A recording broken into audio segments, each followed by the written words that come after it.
Hello, hello, hello, everybody. Welcome out to Joseph. Hi, Tomato. How's it going, man? Oh, you know. Is that good or bad? Bad, man. I'm doing bad. That was a bad day. Another bad day. Another bad one. Day. Okay. I'm Never good. Another bad one. Another bad one to add to the pile. I mean, I'll let you know if I'm having a good day. I thought today was pretty good. You thought today was good? Okay, that's good. So I don't know where the fuck he's been on fucking Jupiter or whatever, but here on Earth where we've been, okay, it was bad. It was really bad, or just No, it wasn't really bad. It was fine. Well, I mean, of all the people to be missing, the two toxic ones are still here to bring the Toxic Sunday vibes straight into a one shot where you're playing new characters that could be you guys could become murder hobos. Yeah. You really are putting us in a position where we're able to do basically. I mean, you did add an asterisk, and you were like, "This is canon. All of this did happen." So like. That we're bound by a little bit of like concern for the world, but not that much. Well, you're not yet. We're not bound by that much concern. He should be concerned about what we do. Yeah, I'm not. I mean, we'll see. You guys have got free reign inside of the story to do whatever the hell you want. There's a beginning, there's a middle, there's an end, but it depends how you get there. Who knows? Maybe you'll all end up in prison, and it'll totally just change the trajectory of everything. But we'll play it by ear. We do have a Dodger here. She's just AFK at the moment, just helping Clarky go to sleep. So she'll probably show up in the next 20 minutes or so. But we probably should get started because as it's all very self-contained, so we can actually finish on time. There is no Bree or Shayne because it is, of course, Father's Day. So happy Father's Day to our fathers out there. If I knew any, I would wish it well of them. But afraid I can't think of one. Yeah, Sam, what's up? Hey man, you got something to shout? Is there something wrong? Just if he knew any, he's met my child multiple times. Yeah, that's true. Yes, that's true. Yes. So without any further shout, she's not mine. That would be. No, I wasn't. No, I was just trying to be cheeky. No, okay. Now, happy Father's Day, Sam. Okay, you put me in a difficult position. Joe, do you look like an asshole right now? I'm really excited for this Father's Day after I found out you've been gloating behind closed doors about what you've done to me for today's session. So. Well, I will explain that for those. We don't have to. Yeah. Look. I know Tomato's shown you, but you knew. Look, in my defense, Sam was messaging me about 5 minutes before the session today and telling me how fucked he is. So he already knew it was coming. I just gave him the evidence that he is definitely fucked because Joe was also telling me it himself. So I'll give the chat context. This whole one shot is pretty much a 24-hour turnaround. Lorfi, the angelic artist, has managed to whip up 4 character designs in genuinely overnight. And then I wrote the entirety of the one shot this morning and finished half an hour before we started. So this whole thing is like a 24-hour turnaround. They're not playing D&D classes per se. You're going to be playing like NPC stat blocks that have quite a chunky amount in them. OLG and Tomato, and then Dodger when she gets back. You'll be able to see your NPC stat blocks right now. You have to see them on the right. Excellent. If you want to read through some of the little unique abilities you got. Sam, you won't see yours until we introduce your character, okay? So you get prepared. Okay. I'll show you what you look like and who you are when you begin. You get to determine your name, everything about your character, how you act, all that good stuff. All I've done is I've given you a stat block and also your species, etc. Before we get started, is there anything you guys want to shout out? Never. Okay. Never. I'll die before I shout something out. That makes sense. I mean, a little dramatic. I'll be in the graveyard before that. You don't need to die. You can shout something out before death. I will also say this because a lot of people have been asking it. This is entirely canon. This is happening in the world at the same time. Everything here won't spoil Sunforged, but there'll be some story relevance there, and there'll be some extra little twists and turns along the way, which will be fun. So pay attention to some of the story elements there if you're interested. Otherwise, it's a good place to come in for your first ever episode. We don't need to do we don't need to do a recap because it's going to be a little different. Let me see. Okay. I'll bring down the music. And we'll get started. So.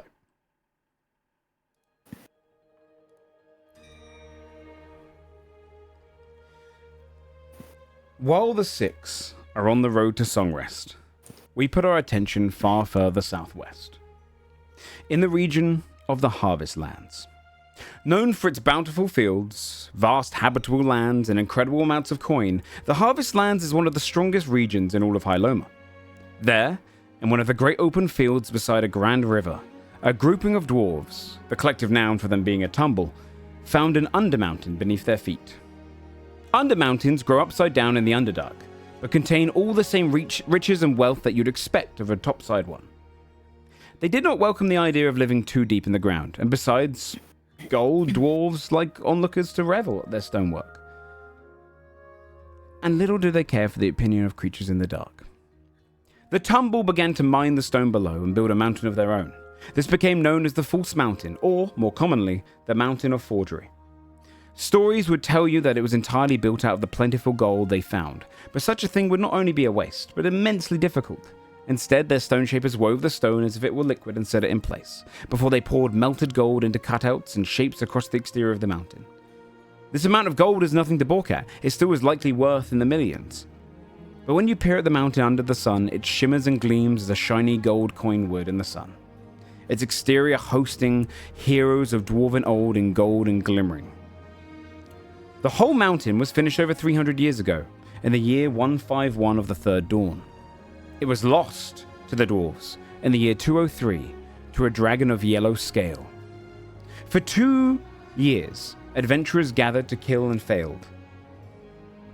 But until Tamri the Diamond Tongue made a deal with the dragon. Now, the upper parts of the mountain are filled to the brim with shops, homes, and a population nearing a small city with over 85% of them being dwarves.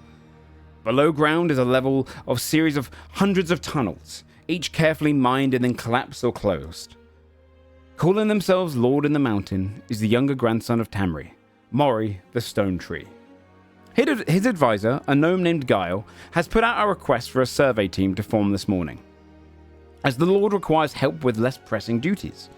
The 4 of you have answered this call and been selected. A voluntary role that can see you paid well or even gain favor with nobler sorts. The waiting room outside of the Lord's Hall is guarded by dwarven gold spears, who are trained from a young age to carry a stone and gold carapace-like armor. Where you'll be sat is in an ornate benches set to one side, waiting for the advisor to call you forth. You've been asked to come an hour past dawn, and the advisor to the advisor, his daughter, a comely gnome with reddish curly hair and a slight overbite, waits patiently for the first person to arrive. Now, I would usually say Dodger, Tomato, and OG because Sam will be introduced last, but Dodger is currently not here. So we'll be between Tomato and OG. Do you want me to inquire and try and swap with her or something? You can do if you like. You don't have to necessarily swap, but you can swap. For the other 2, we won't dive in super fast, just in case. I'll ask you first, with your characters. Are you early arrivers? Are you arrive on time, or are you a late arriver? Basically, we'll be rolling against each other if you choose the same one. Otherwise, an early arriver would always arrive first. I think my character would probably arrive late. Okay.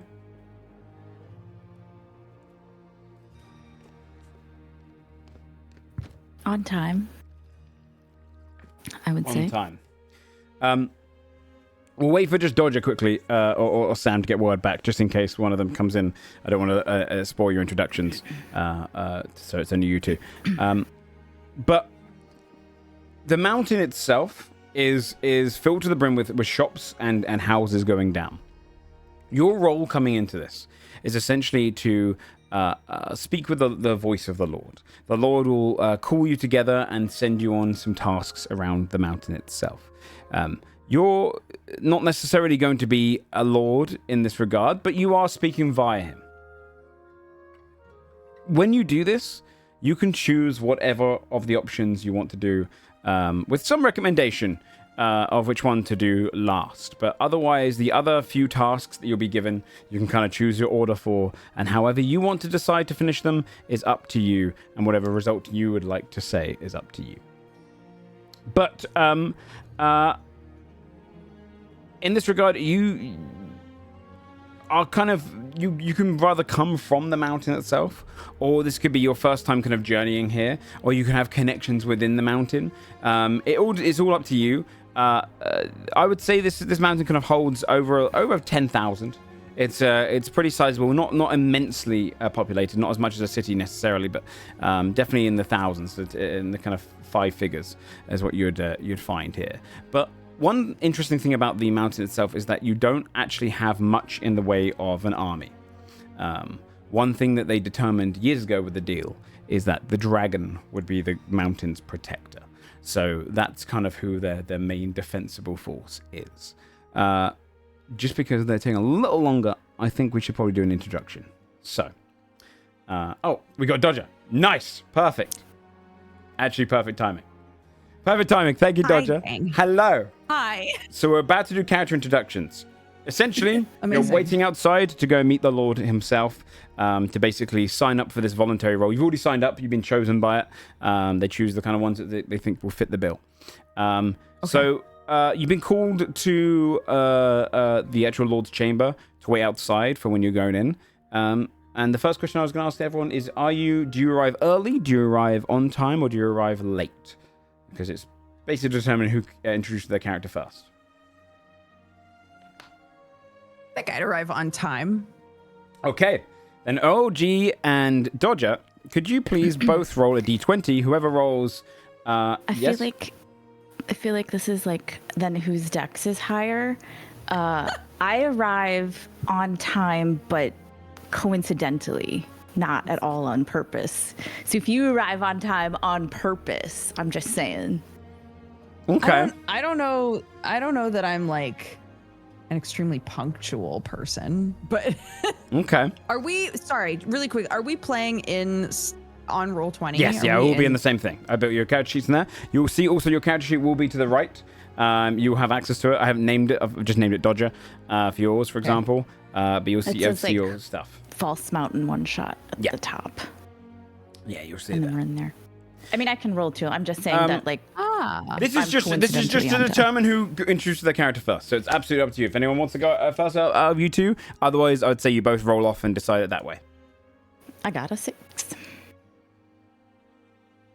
I got a 3. Okay. Incredible. So, OG, I'll say, do you want to go first or second? No, wait, dude, I'm going to go second. Okay. Then, Dodger, do you want to determine what everyone sees as they kind of... the advisor to the advisor is as a kind of a younger gnome. She's got reddish hair, curly reddish hair, a slight overbite. She kind of waits for the first to arrive to come and sit on the benches outside the Lord's Hall. So who does she see approaching first? She sees a very stocky dwarven woman, wild, big red hair.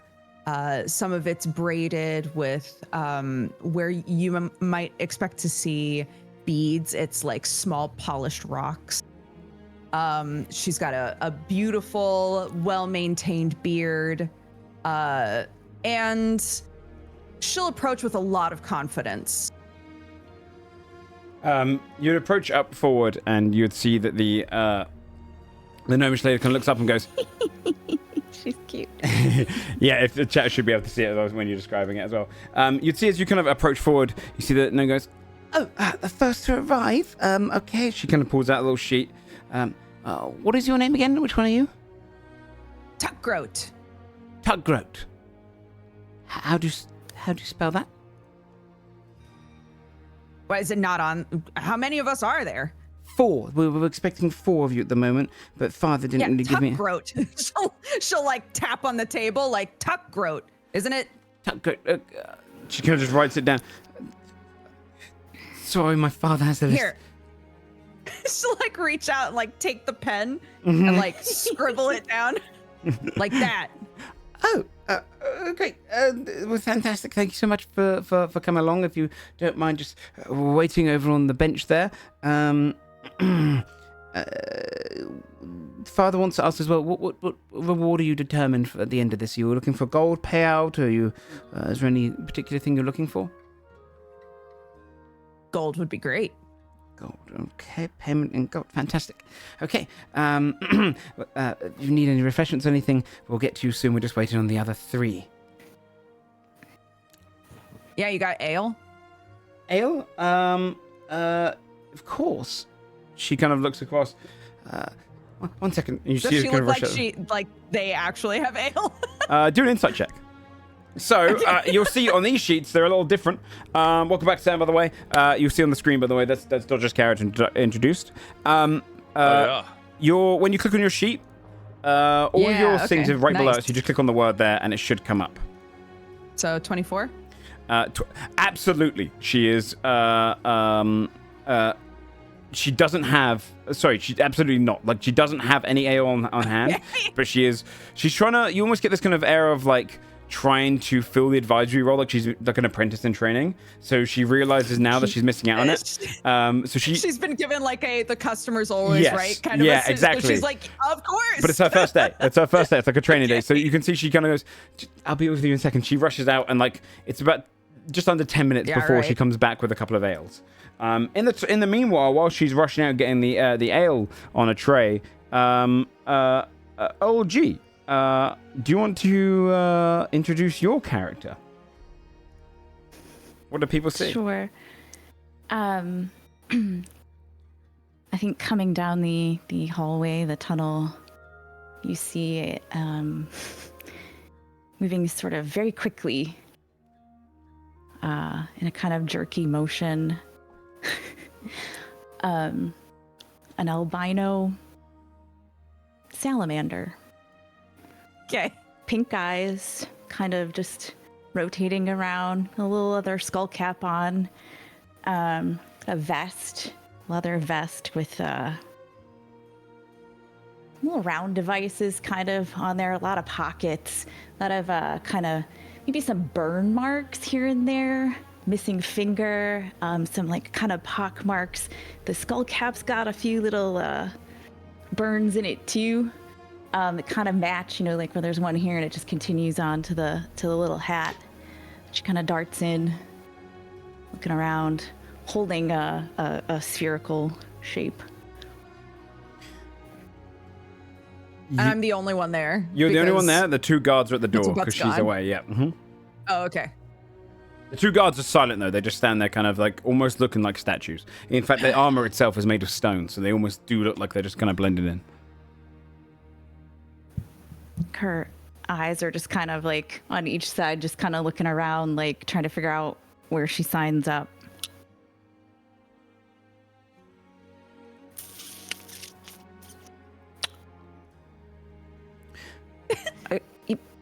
Tucker will look at the guards.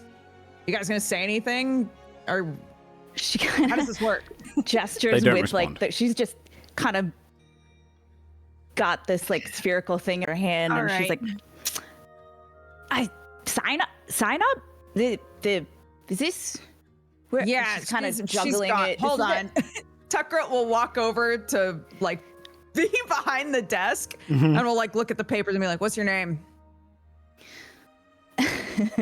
She looks at you, but turns her head so she can see you. And as she says her name, her eye does the like nictating membrane thing, and she's like, blink, and just kind of really slowly like blinks both eyes one after the other. I look at the names. Oh, they don't. The paper doesn't have names on it. You can see that she's just written to say when they come there, and she hasn't been told that. She's almost been told the survey team will be arriving, greet them when they do, and kind of like jot them down when they do. So she's kind of writing the names down because she thinks that's the strongest initiative to have. So there's nothing really written on there. Okay. Just a survey team and then your name. The same pen from before and just write blink. Nice. All right, you're all signed up. She should be back soon. I'll plop back down on the little bench. She comes back in. ales. She places up on like kind of like a little table counter near her and takes one off. Thank you. Hands over to you. Takes drugs. Yeah. Welcome. Are you part of the survey team? Kind of rushes over and kind of grabs a paper. Yep. My name's on there. Blinks again, real slowly. Right. Got you. Got you down. She puts her to the side. Okay, we're just waiting on the other two. Arriving a little late. We're gonna basically I'm gonna power game Sam into saying that you also arrived late because you arrived last. Tomato. Cool. Do you want to describe what your character looks like? A very fine, opulent dwarf with a braided gray beard walks in with a cloak covered in runes. He looks very confident and also very wealthy by comparison to probably anyone else coming in today. He would march up quite confidently to the desk. Part of the survey team, yes? Yes. What is your name? How dare you? How dare you to not know my name? I apologize. Do I know his name? Good question. Give me a history charisma check. So, because this is just going to be simple, just click the charisma button. Okay. Because this is more of a social thing. This is more of a knowing. 9. 9. It's a big place. You probably don't. There's a lot of nobles that live within the mountain. A lot of dwarves who migrated here to kind of set up homes here because it's kind of the sought out mountain. So this could be one of many different lords and nobles that did this. Brink leans over. She's got her tongue is just running against her like little razor sharp teeth, and she's like, "It's a pretty long name." How dare you? I've never. I'm afraid. Blink. What would you hoping for your reward? Is it gold or something else of substance? Oh. The second that they start talking to someone that isn't my character, he starts trying to walk towards the actual center, like past the guards to wherever the like leader or like head. The would guards be. push their spears in front of it. And she goes, "Oh, you can't go in there. There's an audience currently. The ambassador from Never said, I'm afraid. So, if you just a little patience. So, what is your name, sir? Are you from the survey team? Are you signing? You signed up? Yes. I am Van Dexbonus. I am a runesmith. Van Dex. Okay. Runesmith. Of course. It's great. Okay. And you see, she kind of writes down whatever she kind of like guesses the spelling to be. It will just be one moment, my lord. Not too long now. We're just waiting on the final member. Yes, and I'll have a mead. Thank you. A mead? How many If we're getting ales did drinks, she come back with? She only brought like she probably brought 4 ales because she's determined that everyone wanted it. So she's kind of like a mead. We've got. if we get to pick, I'd like a water would be good. If we get to pick. Right. I'll be right back. Mr. Van Dex, what is your determination? Are you looking for a gold or a reward of any kind? Just let it be known that the House of Strotgurt had assisted this mountain. Of course. The House of Strotgurt is the mountain. Yeah. Yes. Oh, yes. Yeah, I want that too, but also gold. Like that I helped, and gold. Of course. She kind of writes it both down. Okay. I'll go get your water and your mead. And she kind of rushes off, and you see she's kind of pulling out her own coin to do so. Tucker will look around, stand up, grab 2 more of the ales. I guess no one's gonna have these. I'll just sit there double fisting, drink another one. And while she's rushing off to get hers, Sam, you're the final one to arrive. I'm gonna send you the art first. You can start describing what your character looks like. I haven't determined any names or anything like you. You determined your archetype, but I'll send you a picture of the thing, and then I'll show it on screen after a few seconds of letting you describe. But this is who you'll be playing. Again, there's no sex determined, no anything determined. It's all up to you beyond. And I'll tell you this right now: the species you are is a Synosia. A fucking what? Figure it out in RP, man. Yeah, dude. Oh, fuck. I'm really excited to see this. Okay. Would you like to describe your character? Who wanders in? You'd hear like a kind of like almost like a sack being dragged along the floor. And in would walk. How tall are they, Joe? You can determine that if you like. I don't like. Roll the dice. It should be that height. Okay, yeah. It's gonna be like a 12 or 12 feet tall.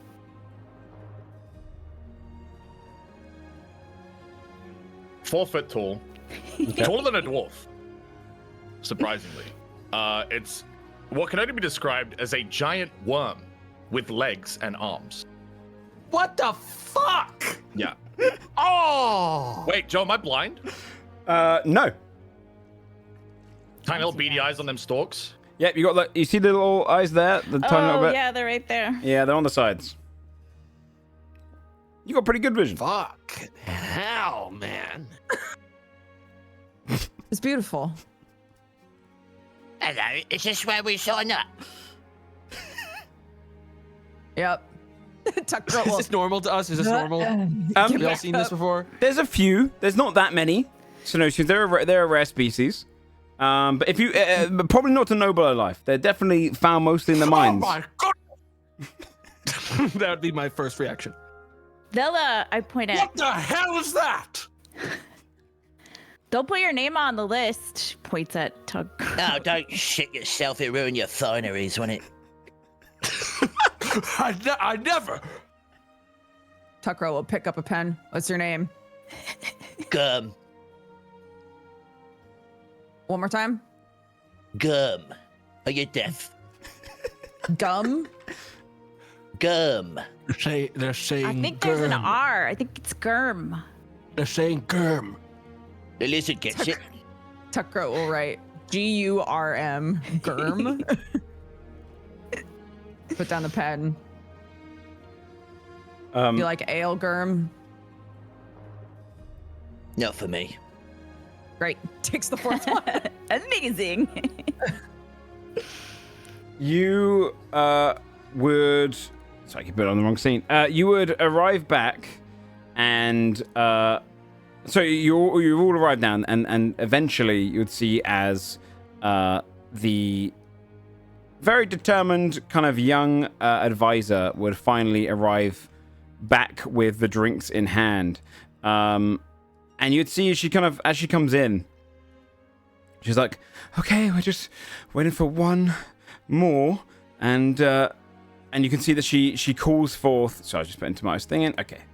Tomato, try talking for a second. Yes, hello. Okay, nice. Sorry, I just putting your new character onto there for the light up. You see she kind of comes in, she places the tray on the side. This time it's got a kind of a mead inside a tankard as well, and then also kind of glass of water as well, and like a little goblet. And she looks across to you, Gam, and goes, are you the fourth one? Yeah. Oh, fantastic. Walks over towards that page. Don't tell me these are the other three. I got it written down already. You're welcome. Thank you so much. I appreciate that. And she pops it away. Well, with all of you here, I can send word to my father, and we can see if we can get this started, shall we? This is the team. Oh, Mr. Gum, are you doing this for gold or other favor? Because I like to dig. Right, of course. Puts on down. She kind of jots it down. Goes, right, rolls up the paper. Just kind of pops it into her side and kind of.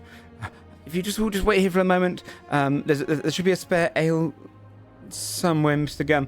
And then she wanders into one of the side doors, going past the guards and around. It isn't long before you'd see she comes back. Goes, okay, so the team, if you'd like to follow me, you'll be introduced into the hall as we go inside. And she wanders up to the guards who kind of pull their spears away now, and the doors open up. And as you're kind of stepping in, you immediately hear, introducing the survey team. Tugroat Gemcooler, Vandex Storket, Runesmith, Gum, a miner of the core. This is right, fancy, isn't it? And Blink, a tunnel blaster. As you're kind of wondering, you're seeing this kind of, Lord's Hall pillars going up, leading towards a kind of almost a throne chamber on steps. You can see this is one of the portions which has a great glass window that's been woven in with gemstones lining it, showing over like a massive amount of land behind, the kind of light of the dawn coming in. You'd see, though, the throne is not sat by the Lord, but instead a makeshift seat is beside it, as the Lord himself, Stonetree. For those who... has anyone met the Lord before? Has anyone been in presence or seen him before, do you think? Is anyone from closer to noble society? I think Von Deck would have. Then you would know more... why he was willing to walk through past the guards or attempted to. You've had your kind of dealings with him before. Maury the Stonetree is a younger lord. He's only sat the throne for the last maybe 2 years, taking over from his father. He is 14 foot tall. The reason he's called Stonetree is that he has a kind of an ailment that carries on making him grow and grow and grow. They don't know when he would stop growing. So you can see that he's already starting to get too big for the extra seat they've already made for him.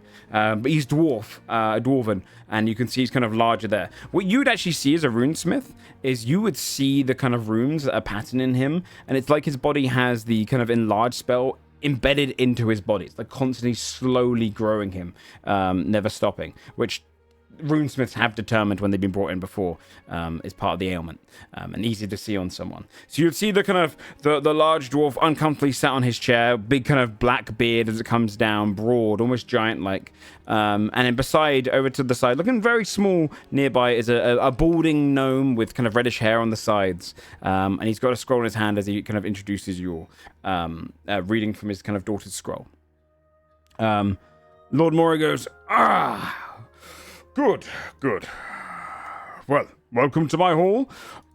Vandex. I didn't expect to see you here. Yes, hello, Maury. I appreciate you joining. It's going to be, a few tasks I have set forth for you. I've seen the rewards. We will have it sent to each of you, and of course, the Storket name will be commended for their work in my favor. For those who are not aware of this... Yes? And mine. Of course, the House of Blink will be commended upon. You're a big fella, aren't you? Yes. How dare you? How dare you? I'm immediately start stepping up on him. How dare you disrespect him? Why, I'm not disrespecting him. He's a big fella. Yeah, that's just true. Yes, thank you, Master Storket. Yes, I am I suffer from an ailment which causes me to grow ever on. Thank you for joining us. We appreciate our many miners who carve the very tunnels of our foundation. It's good to have you. He lower his head and with his very short arm just tip his little miner's hat. Gum, my lord. Gum, yes. You've all been called forth to perform as my survey. And this will give you my voice within the mountain. Though, of course, I would ask that you do not insult the lords and those nobles you come across. I have 4 matters of today that I am unable to attend myself, and I wish for you to attend them as you see fit. Though I would determine one of them to probably be the last one you should determine as the last one you should encounter, as it will be a little bit more, how should we say it? Risky, my lord, risky. Of course. The matters I have in hand, I will send you forth. You speak with my voice. Fulfill them as you will. My advisor has informed me that you're all quite capable, and you've been chosen from a nice select bunch. I can tell you this is an honor to all of you as much as it is to I to bring you here. Feel free to do them in whichever order you wish. However, currently we have 4 issues. If you don't mind, and you see his kind of advisor kind of takes over and goes, of course. Lord Mori would require you to do the following. Currently, in the 2nd level, Lord Bloin Barrelful has just finished up their wedding events after 2 weeks of the wedding ceremony between the Barrelful family and the Underfruit family. He has locked down the reception hall, as supposedly there has been a thief and a scandal involved in his house. He wishes to see how justice can be determined and also catch said thief. Please go down there and meet with Lord Bloin Barrelful to deal with that as soon as you are capable. Let's go to the next one. We also have captured a prisoner in the last few days. One who's come over from Velreath. They're attempting to try and slay our resident dragon here. Their ransom has come in for 5,000 gold. The person that is here to deliver the ransom has delivered the gold. You are to meet with their ambassador and lead them to the cell to release the prisoner. If there's any problem there, do let us know. The third matter is it is payment day for our resident dragon, Citrasil. Citrasil is somewhat difficult to deal with at times. Unfortunately, we don't have any draconic ambassadors as they've been called forth to the capital. You will be required to speak on behalf of the Lord for this, but we do ask that you mind your tongue in front of our dragon, Protectorate. There's apparently a discrepancy in the pay. One of you who is good with numbers, hopefully you can sort this out with them, negotiate on behalf of us, if you will. But otherwise, escort their weekly payment to them. And the final problem, and potentially the most dangerous of problems we have, is last night we had one of our tunnels close off. Now, for you who have worked the tunnels before, you might know how our system works. When a tunnel is formed, a great stone door is built. We have the thick rolling doors that come into place when a crystal is destroyed by the foreman or the foreman's life is forfeit. The foreman who looks after a tunnel is responsible for keeping the rest of the mountain safe. Last night, we had one of our newest tunnels close off. Unfortunately, we are meant to open it from the inside out, but it is not opening.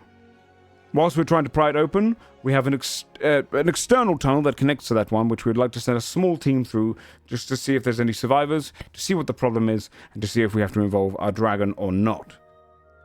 You will be the ones who will go forth on that one. Take caution on that. You'll be meeting with Bellamy. He's the previous tunnel's scout, and you'll go from there. That one we advise to go to last, as it might endanger your lives. Be careful on that one. You'll be compensated accordingly. So, with those 4 things in hand, you will have to visit Lord Barrelful, visit the ambassador paying off the ransom for the prisoner, visit our resident dragon, and then deal with the tunnel problem. Any questions?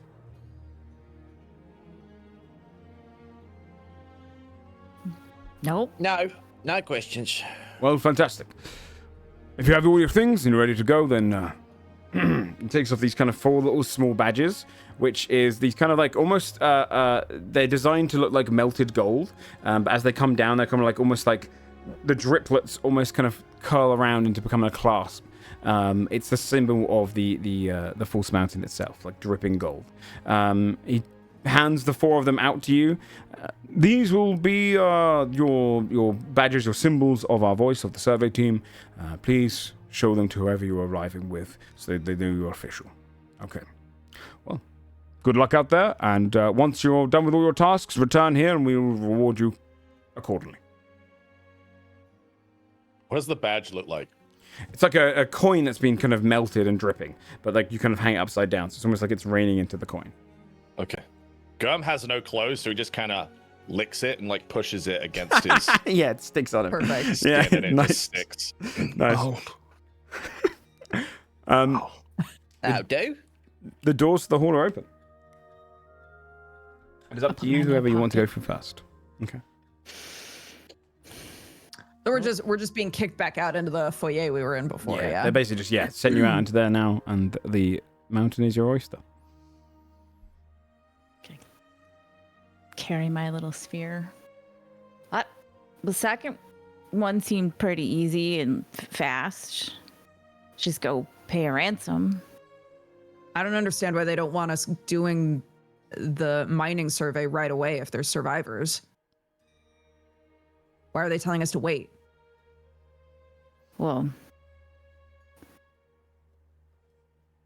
That's what I'm saying. I could dig them out in a jiffy. That's why you were hired on, right? Yeah. Dig better than a dwarf, we do. Joe, is the layout of this mountain sort of in the order where we would naturally be doing these smaller tasks before reaching the larger tunnel task? The way the mountain is designed is an undermountain is essentially a giant stalactite. The way the mountains can grow in the Underdark is they're upside down. You get upside down mountain ranges.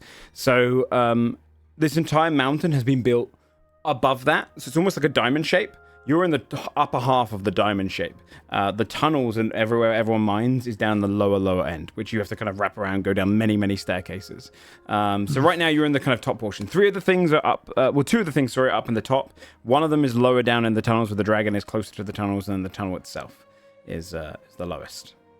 Yes, the tunnel is a great journey from here. I would assume that it's not only because it is a dangerous task, but because the other three tasks are quite literally on the way.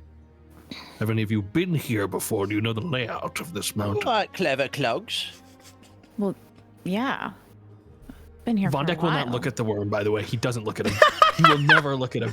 He makes a sound like every single time he looks at him, like he's about to throw up. Gum doesn't even notice. Well, yeah, I don't want to do a lot of christening crossing, so why don't we'll just head that way and just tick them off as we go, right? We don't have to come back and tell anyone after we've done each one. We'll just do them.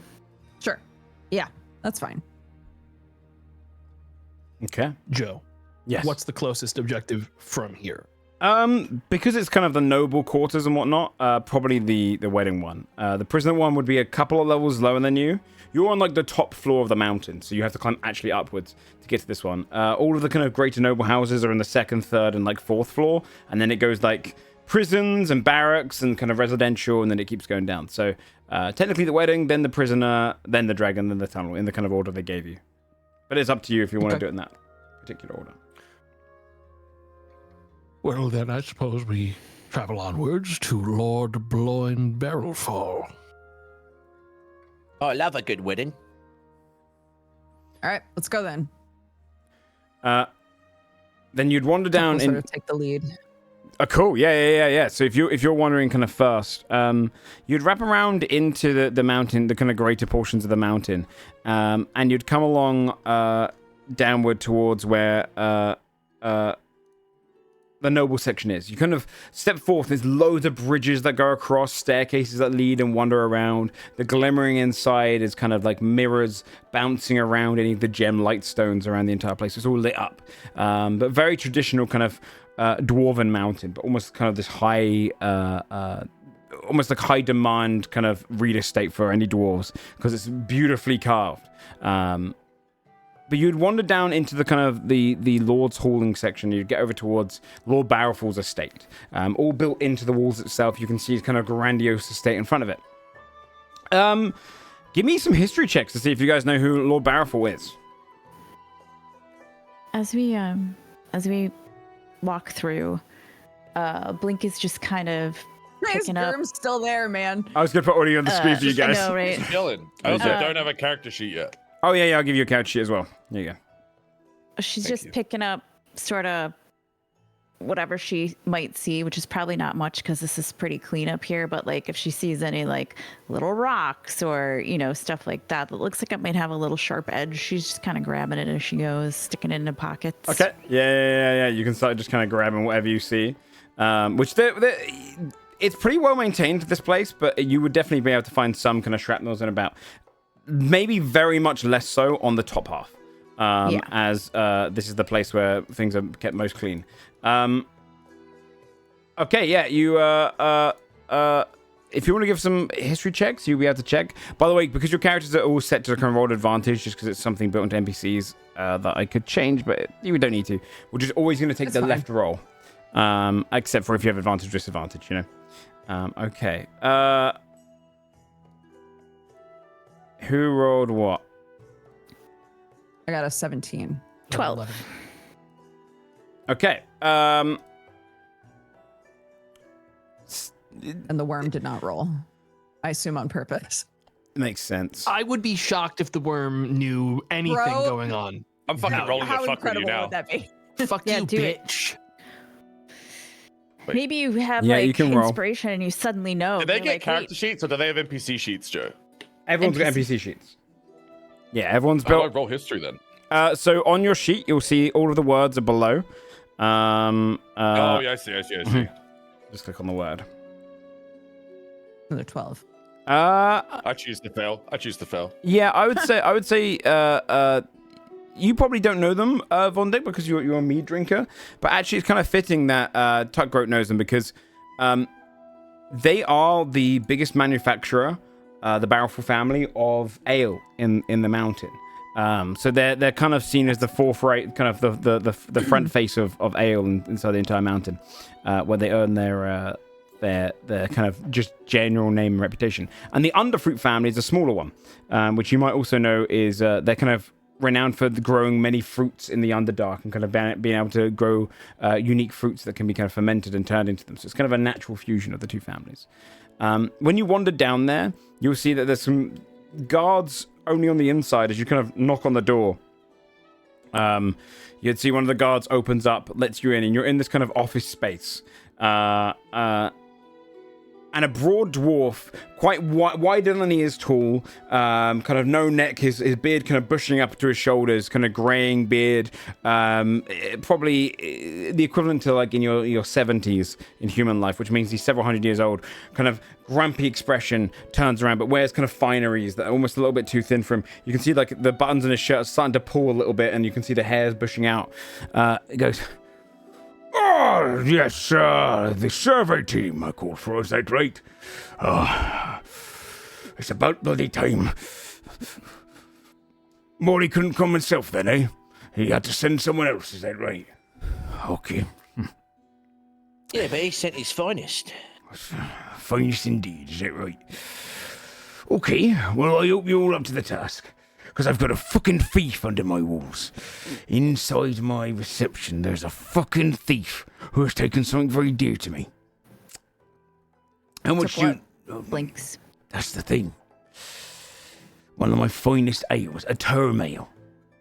Made 400 and something years ago, all the way back in the turmoil.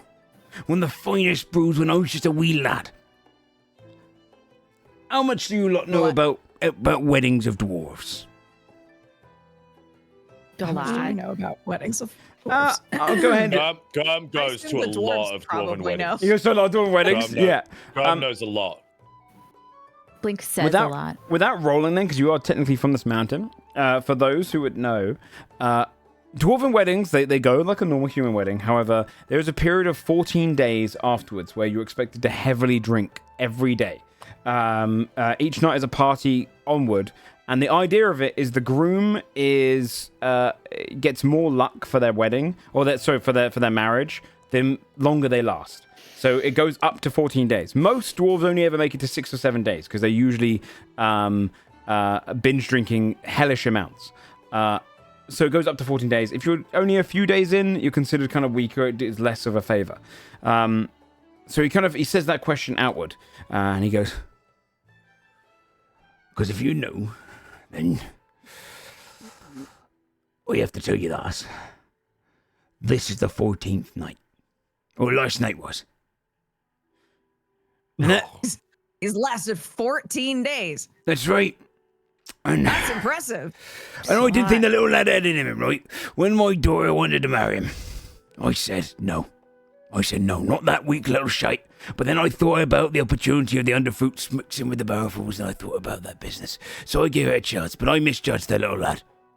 He's skinny, but he's capable. Now, because he lasted to the 14th day, I poured out a bottle of my finest ale. 480 years old, that ale. Nearly as old as I am. And I gave it to him. But here's the thing. He did not drink it. Now, he tried to remain humble. I knew he didn't drink it. He told me he did. But I think he's too humble, too proud to tell me that it got stolen. Because this particular ale, my friends, the next day your hangover has two very specific features. One, it causes your eyebrows to stand on edge, become as spiky and sharp as nails.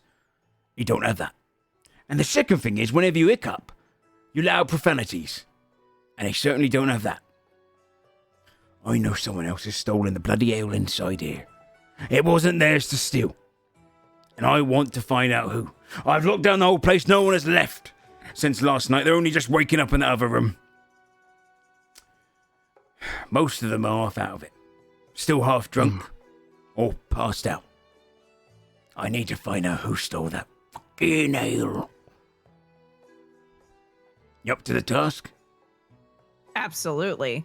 All right, reception's in there. Like? What does the ale smell like? Yeah, does it have a specific aroma?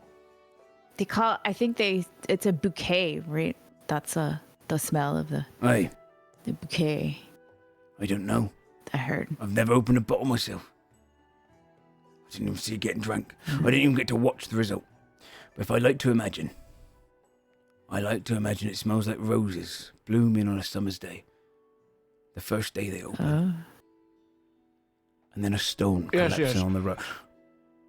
They're in that room. How concerned are you of us perhaps just simply lining everyone up and first of all ensuring which of them may in fact have those eyebrows that you keep on speaking does everyone in there have eyebrows? I don't know that, but especially not after the wedding. Dude, I ruined the vibes of the wedding. Well, I don't care about the vibes anymore. There's about 30 guests in there. A few servers, only a couple guards. Do whatever you want with them. Oh, wait. Does anybody have a reason to object to the marriage? No, the marriage has already happened. That's already happened 2 weeks ago. Yeah, what's more likely is that my sister Dephelia or my fucking nephew Groders drank it. And you have, you haven't checked anybody yet. I walked around a little bit. I just knew that it wasn't there. I woke up the groom. I said, how was the ale? He said that he drank it. I could tell he didn't. Oh, wait. So I locked down the entire place. What's the bottle look like? The bottle, I mean, it's smashed now because it's crashed on the ground. But it's this fine kind of ebony color with this engraving done in a bluish ink. It said on the words, term ale, for when the sun rises again. Where's the rest of the ale? Well, it's all over the place. There's plenty of ale inside. All right. Feel free to drink your heart's limit. I've got to get in the mindset, you see. Makes sense to me. All right. I like you, Gurm. I think we're gonna get along. All right, through there. And don't let a single one of them leave. I'll keep it locked down in here. This is the only way out. All right. The doors. Tucker will turn to, I can't remember his name, but the other dwarf and like slap him on the back and be like, this is like your scene, right? Von Deck looks, as you smack him on the back, he certainly looks at you like you have assaulted him, like that is some kind of crime. He doesn't say anything. He'll like slowly nod. Yes, I suppose that perhaps we should simply line them all up, like I said, and find the rascal. They're drunk. They're passed out. What, do you want to just sit around here? Or like how long? roll them into place into a line and then walk up and down the line. We just roll them. Come on. What are we looking Let's all for have again? a drink and look at some eyebrows.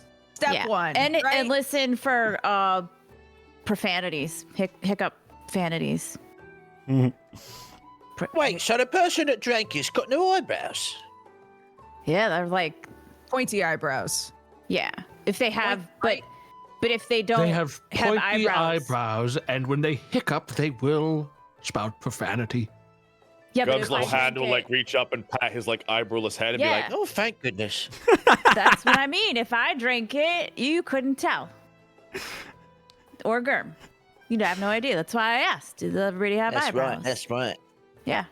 We should steal. Let's go.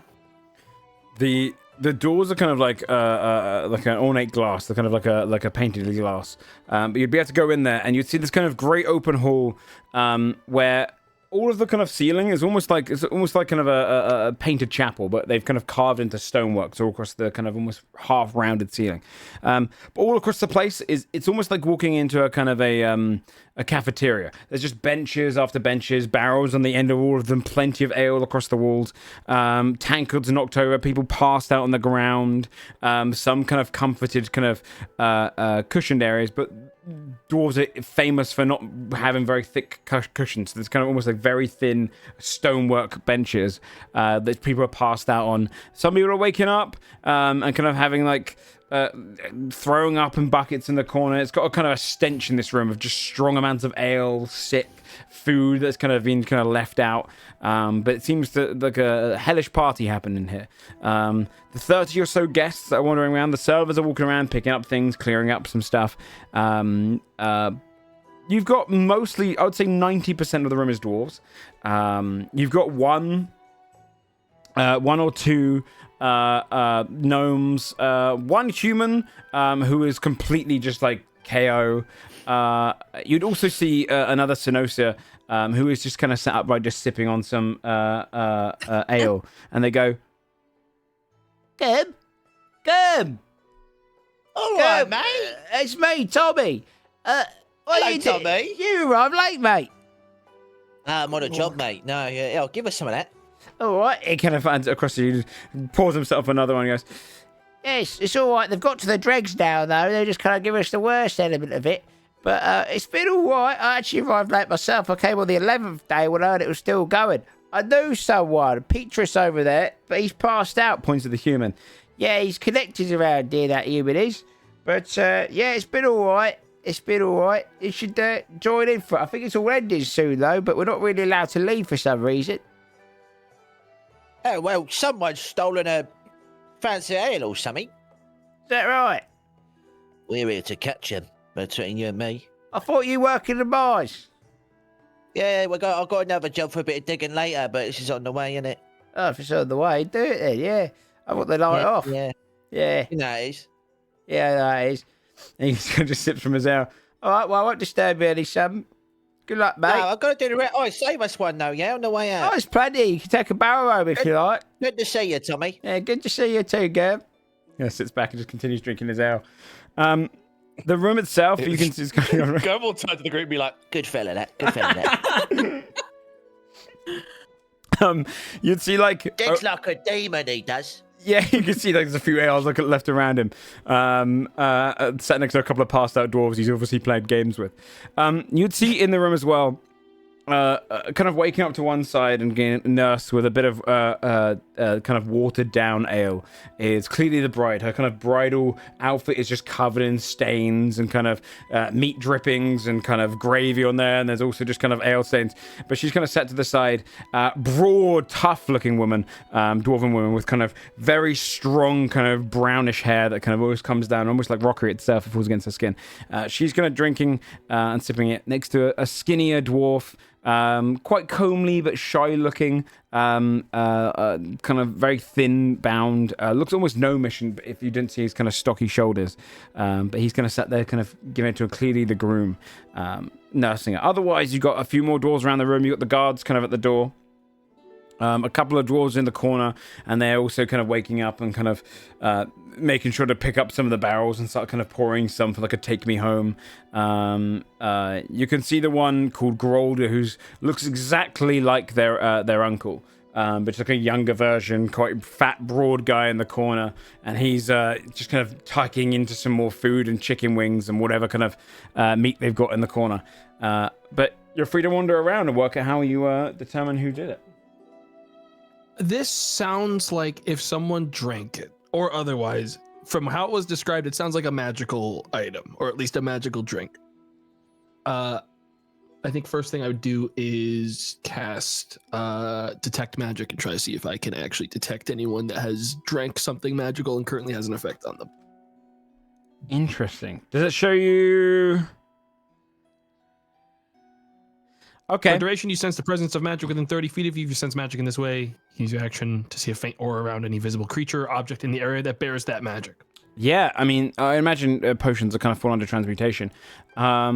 You can see it. I mean, this is an immediate way to solve. Someone has got faint aura around them, and it's the guard on the left. She's kind of stood there next to the other guard. They stood by the doors that you kind of came through. And you can see this kind of faint transmutation aura around her. Do I see eyebrows? She's wearing a helmet.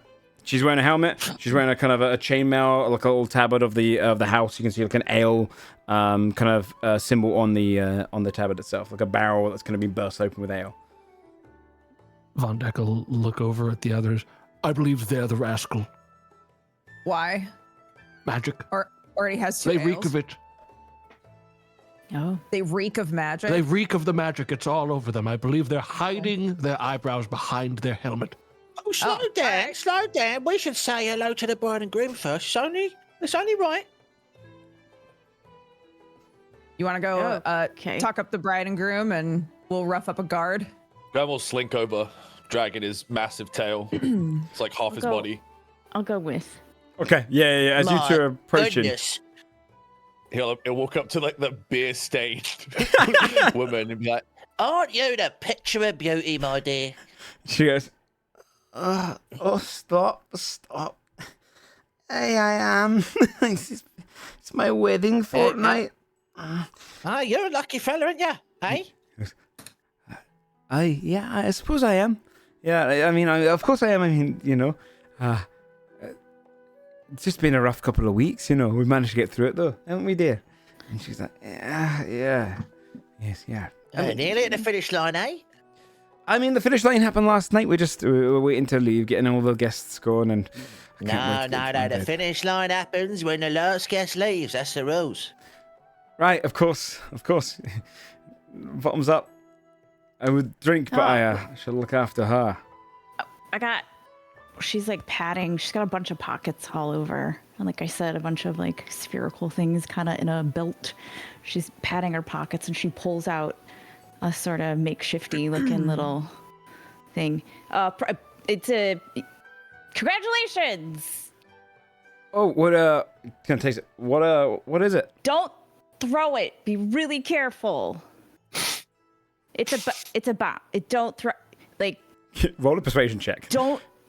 With disadvantage, you just gave a bomb to nobles. This is wild. This is the kind of stuff you get up to when you're in a one-shot. You know, is giving people bombs at their wedding. Oh, that's a 5 with disadvantage. I got you this present. I Joe's going to take it off. Joe's going to take it off of him. I'll take that. Maybe keep those things outside the hall with all my family in it. Yeah. Super useful. Okay. What a bloke can this lizard? She meant to give you a bevy. Here. Right. It takes things. Give him a beer. She just blinks. I'll drink it. Yeah. This one's for the mining tunnels. Of course. Of course. Oh. Wonderful. That great stuff. He just kind of puts it beside him. Sorry to. Welcome to the wedding. I don't think I've been introduced, but I'm Denel Underfruit. I'm. This is my beautiful new wife, Glora. And she goes, hello. Welcome to the party. Sticks out hand. Oh, yeah. She kind of grabs it and you kind of squeeze your hand, feel your hand almost get a little crushed underneath her grip. All of Blink's skin is slightly moist. He's like, Blink! She just goes, Blinks. And wipes it on the rest of her dress.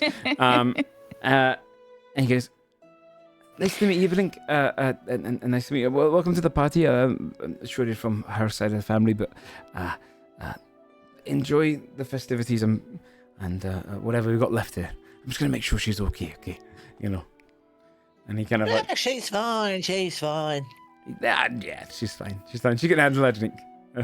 You're fine, aren't you? Yeah, darling, you're right. Yeah. Like kind of clutches her stomach. It's a little bit of watered down ale should do it. Should be fine. Over to the side, you guys are approaching the guard. Yeah. As they stand there, they go. Well, hello now. You think you guys could take your helmets off, please? Yes, post haste. The male guard goes, please go about your activities in the party. We'll just keep them guarded. And she goes, taps the emblem. Sorry, we're here on a job that's kind of important. Take your helmet off, please. She goes, do we have to listen to fuck that? Excuse me. What was Sorry, that? could you say that again? I just coughed.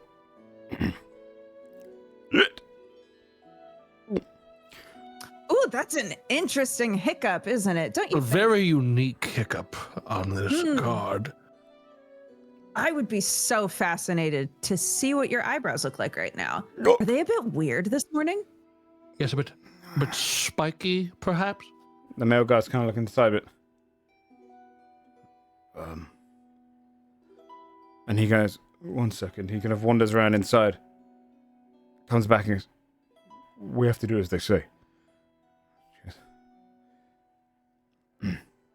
Look. Takes off the helmet and you can see razor sharp eyebrows on her kind of red hair. Her red hair's kind of cropped at the top and she goes, like kind of almost like tied up at the back. What, have I done something wrong? Am I in trouble? I'm not very good at saying things in a diplomatic way. Maybe you should take over.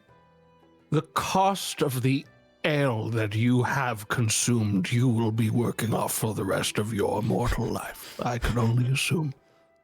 Fontek is going to shake his head. I don't understand. I didn't. Did I do something wrong with it? And the other guard's like, I didn't see anything that happened. What? I don't know. Did I? What's wrong? You drank a very ancient, very old ale that was gifted to the groom. Yes. Did he give it to you? No. It is very important that you tell us the truth right now. Look, I roll an intimidation check. Tomato, roll one for Vandrek. 10. The nat 20. Barfs. I'm just the guard here. I shouldn't get involved in such matters.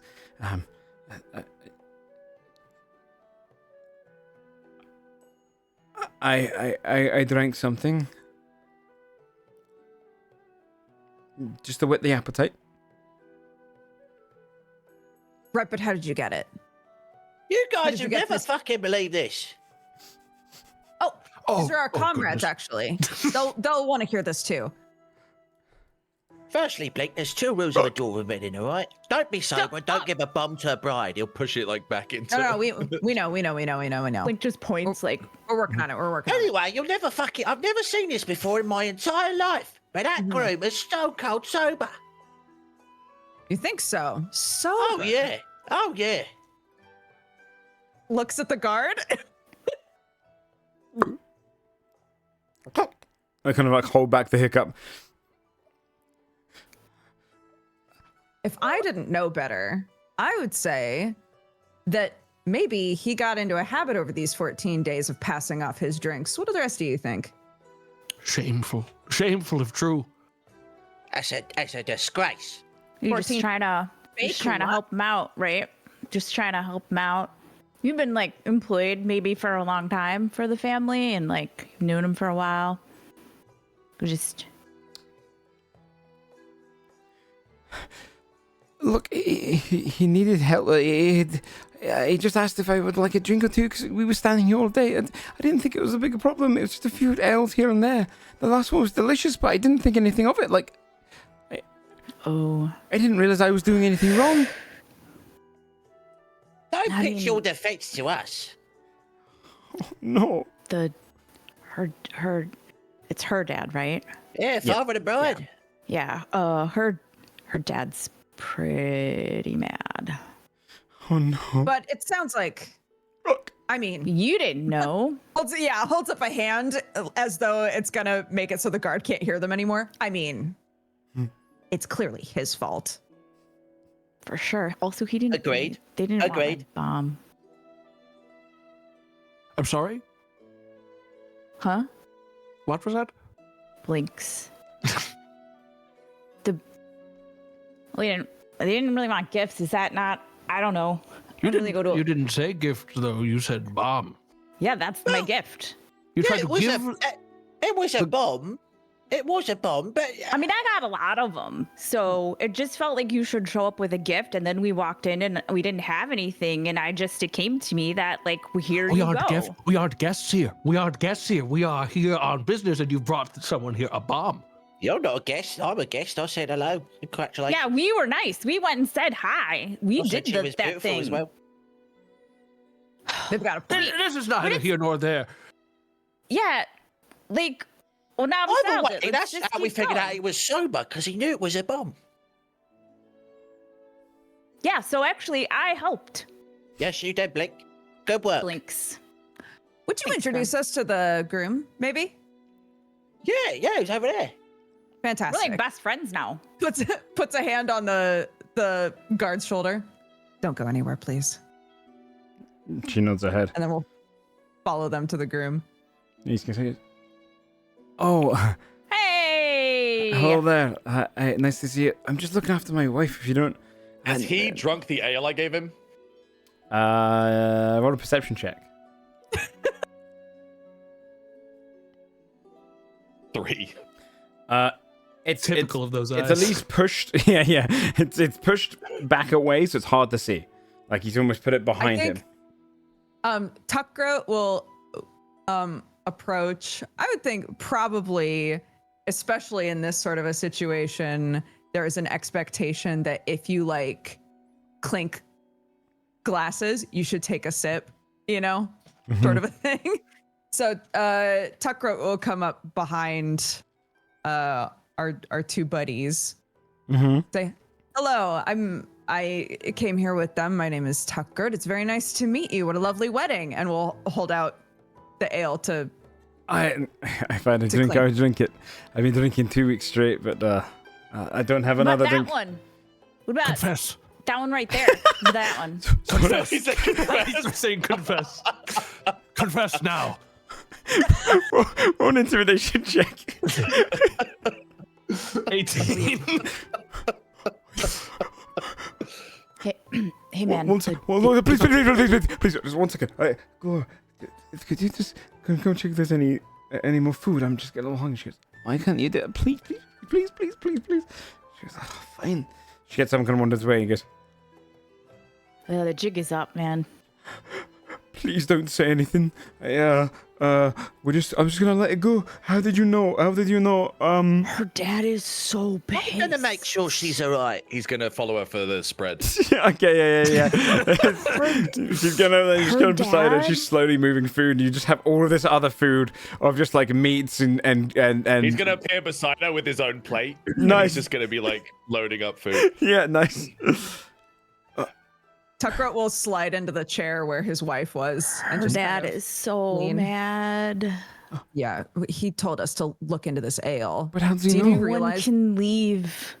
We're no all one's allowed to stuck in leave here, man. until it's sorted? We know who drank it. It's so. How much not to say anything? I'll pay. Oh, okay, buddy. Your whole marriage is now founded on a lie. This feels not cool for you. Yes, you've spat in the eye of dwarven culture as well. I This realize. deception. The thing is, I don't really like ale. I don't really like drinking. Yeah. Are you gonna like? More of a mead fellow. I understand. I'm more like elven wines? And like dessert wine? Okay, but Good lord! Please keep it down. Please keep it down. No, but the thing is that it's the guard drank it, and everyone's gonna be able to tell. And now you're gonna have a guard take the fall on your sham marriage. I don't want to do that, This feels really bad. Yes, someone has to take the fall for all of this, I'm afraid. What do you think her dad is going to appreciate more? You being a stand-up guy. You don't have to admit that you haven't been drinking this whole time. You can just say, I lost track of it and someone else drank it. You don't have to say. Yes, you offered it to a close friend of yours and you lost track. Oh dear. But okay, I suppose I can do that. Would you say I handed it out to a bunch of people? But he said to finish it. He said finish the bottle and I'll call you my son. Look, it's really clear when someone has drank it. That's how we figured it out. Wait! Goes over to guard while they keep talking. Mm-hmm. Oh, goodbye. Hey, Yes? did you drink all of it? Is there any left? I drank the whole bottle. And I smashed the Fuck. bottle over there. Come on! Where did you smash it? It's over in the corner. You can see just shattered Goes over to glass. Goes over to the corners looking for like any drops of this. Is there any? Oh no! Blinking. She licked it dry. This is like the finest ale she could have gotten, and didn't leave a drop. Blink's just like on like kind of hands and salamander knees, going like this, and just like turns one eyeball back towards the group, and then is just like shakes head, gets up, Good comes back Lord. over. I can help you fix this, but you will never forget what the House of Strodkert has done for you. You will never forget it. Very well. If you anything for the house to stroke, for my. Up you go. Come with me. He stands up. And Von Deck will lead him into a corner where there's no one else. Okay. As you're and I'm walking going into to the corner, cast. You'll hear. So who did your catering?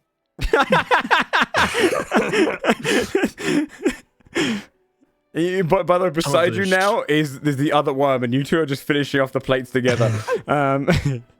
Yeah, you go into the corner with him. What do you want to do? Some of this will fall upon you, but I can at the very least assist you with the visual portion of this drink. But you will not forget what I've done for you. Do you understand? Anything. The Underfruit family will be yours to call upon. Very good. Very good. And then my character is going to cast Alter Self, and with a reaction, my Rune Weave ability, I will make the self target him, and I will alter his self so that his eyebrows reflect the actual effect of the drink. Nice. Very smart. Okay. Yeah. Very good. Yeah. Nice. And you can see the thing. And the sound of his voice with the hiccup. I don't know if I can actually put that in with an alter self, but I figured that would be You possible. can make yourself sound like other people. Yeah, that would work. So he will essentially use a spell to recreate this effect. Okay. Yeah. Well, I don't feel any different. What was that? There you go. Now go ahead and find a good excuse for why you've only started to show those effects now. Okay. He kind of pretends to stumble around, knocks into a table a little bit. Thank you to your entire family. The Strodkert won't be forgotten. He kind of wanders over, knocks into things, and gives you the thumbs up. Yes. Yeah, Von Deck gives him a nod and then walks back. He's not a bad guy, guys. He's just an asshole, guys. See, he's not a bad guy. I didn't say he was. Oh, did you just sort it? Yes, I sorted it.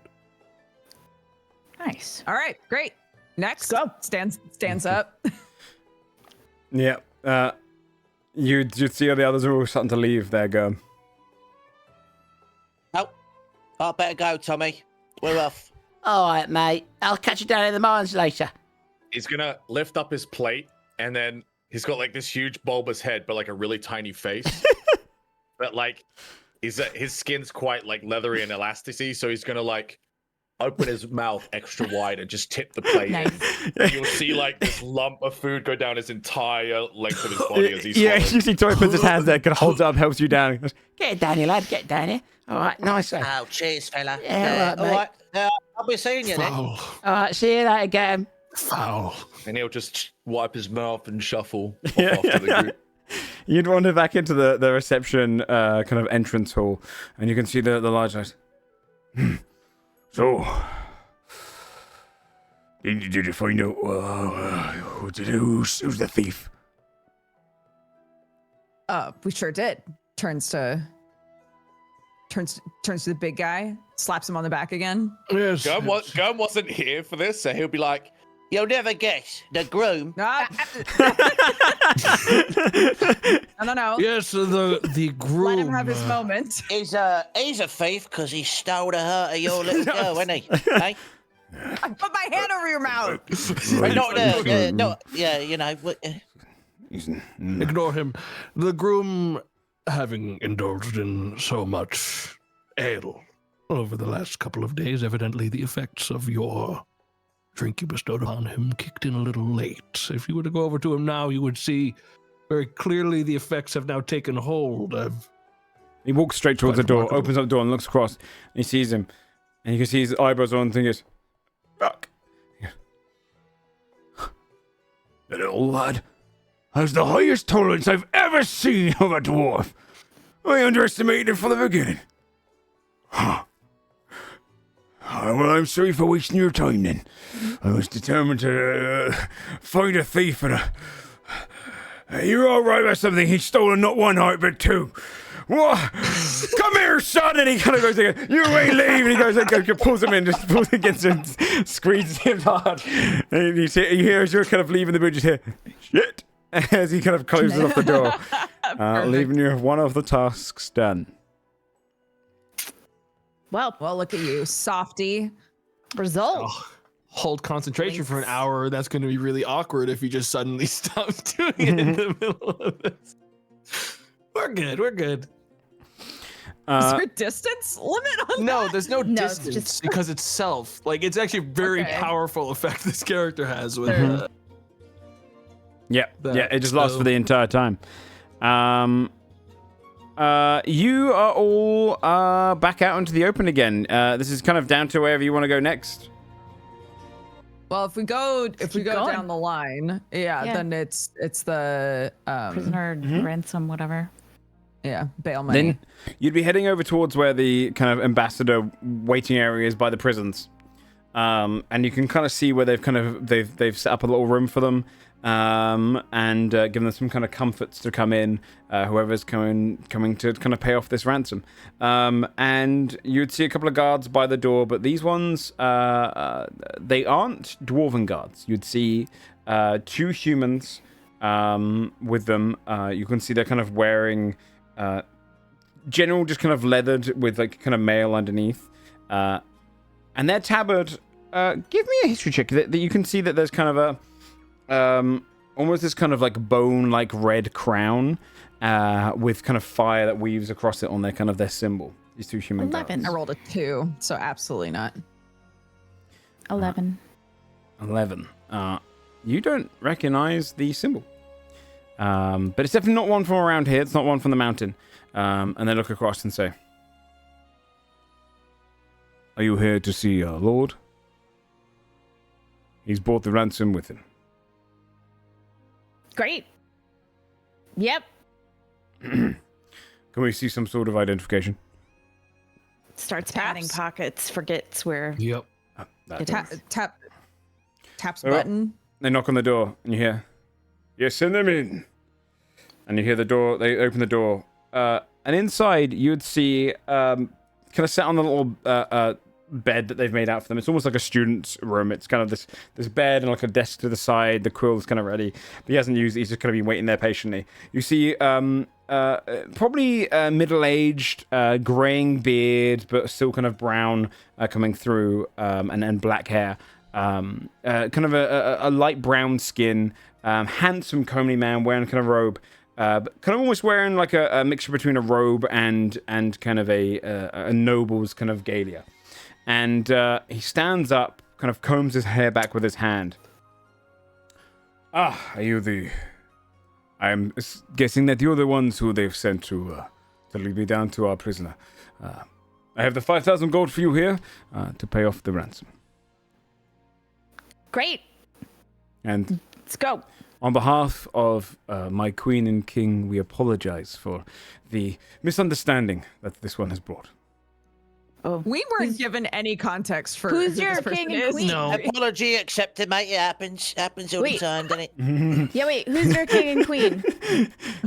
Well, of course, King Haman and Queen Fear of Carbon. Who are you?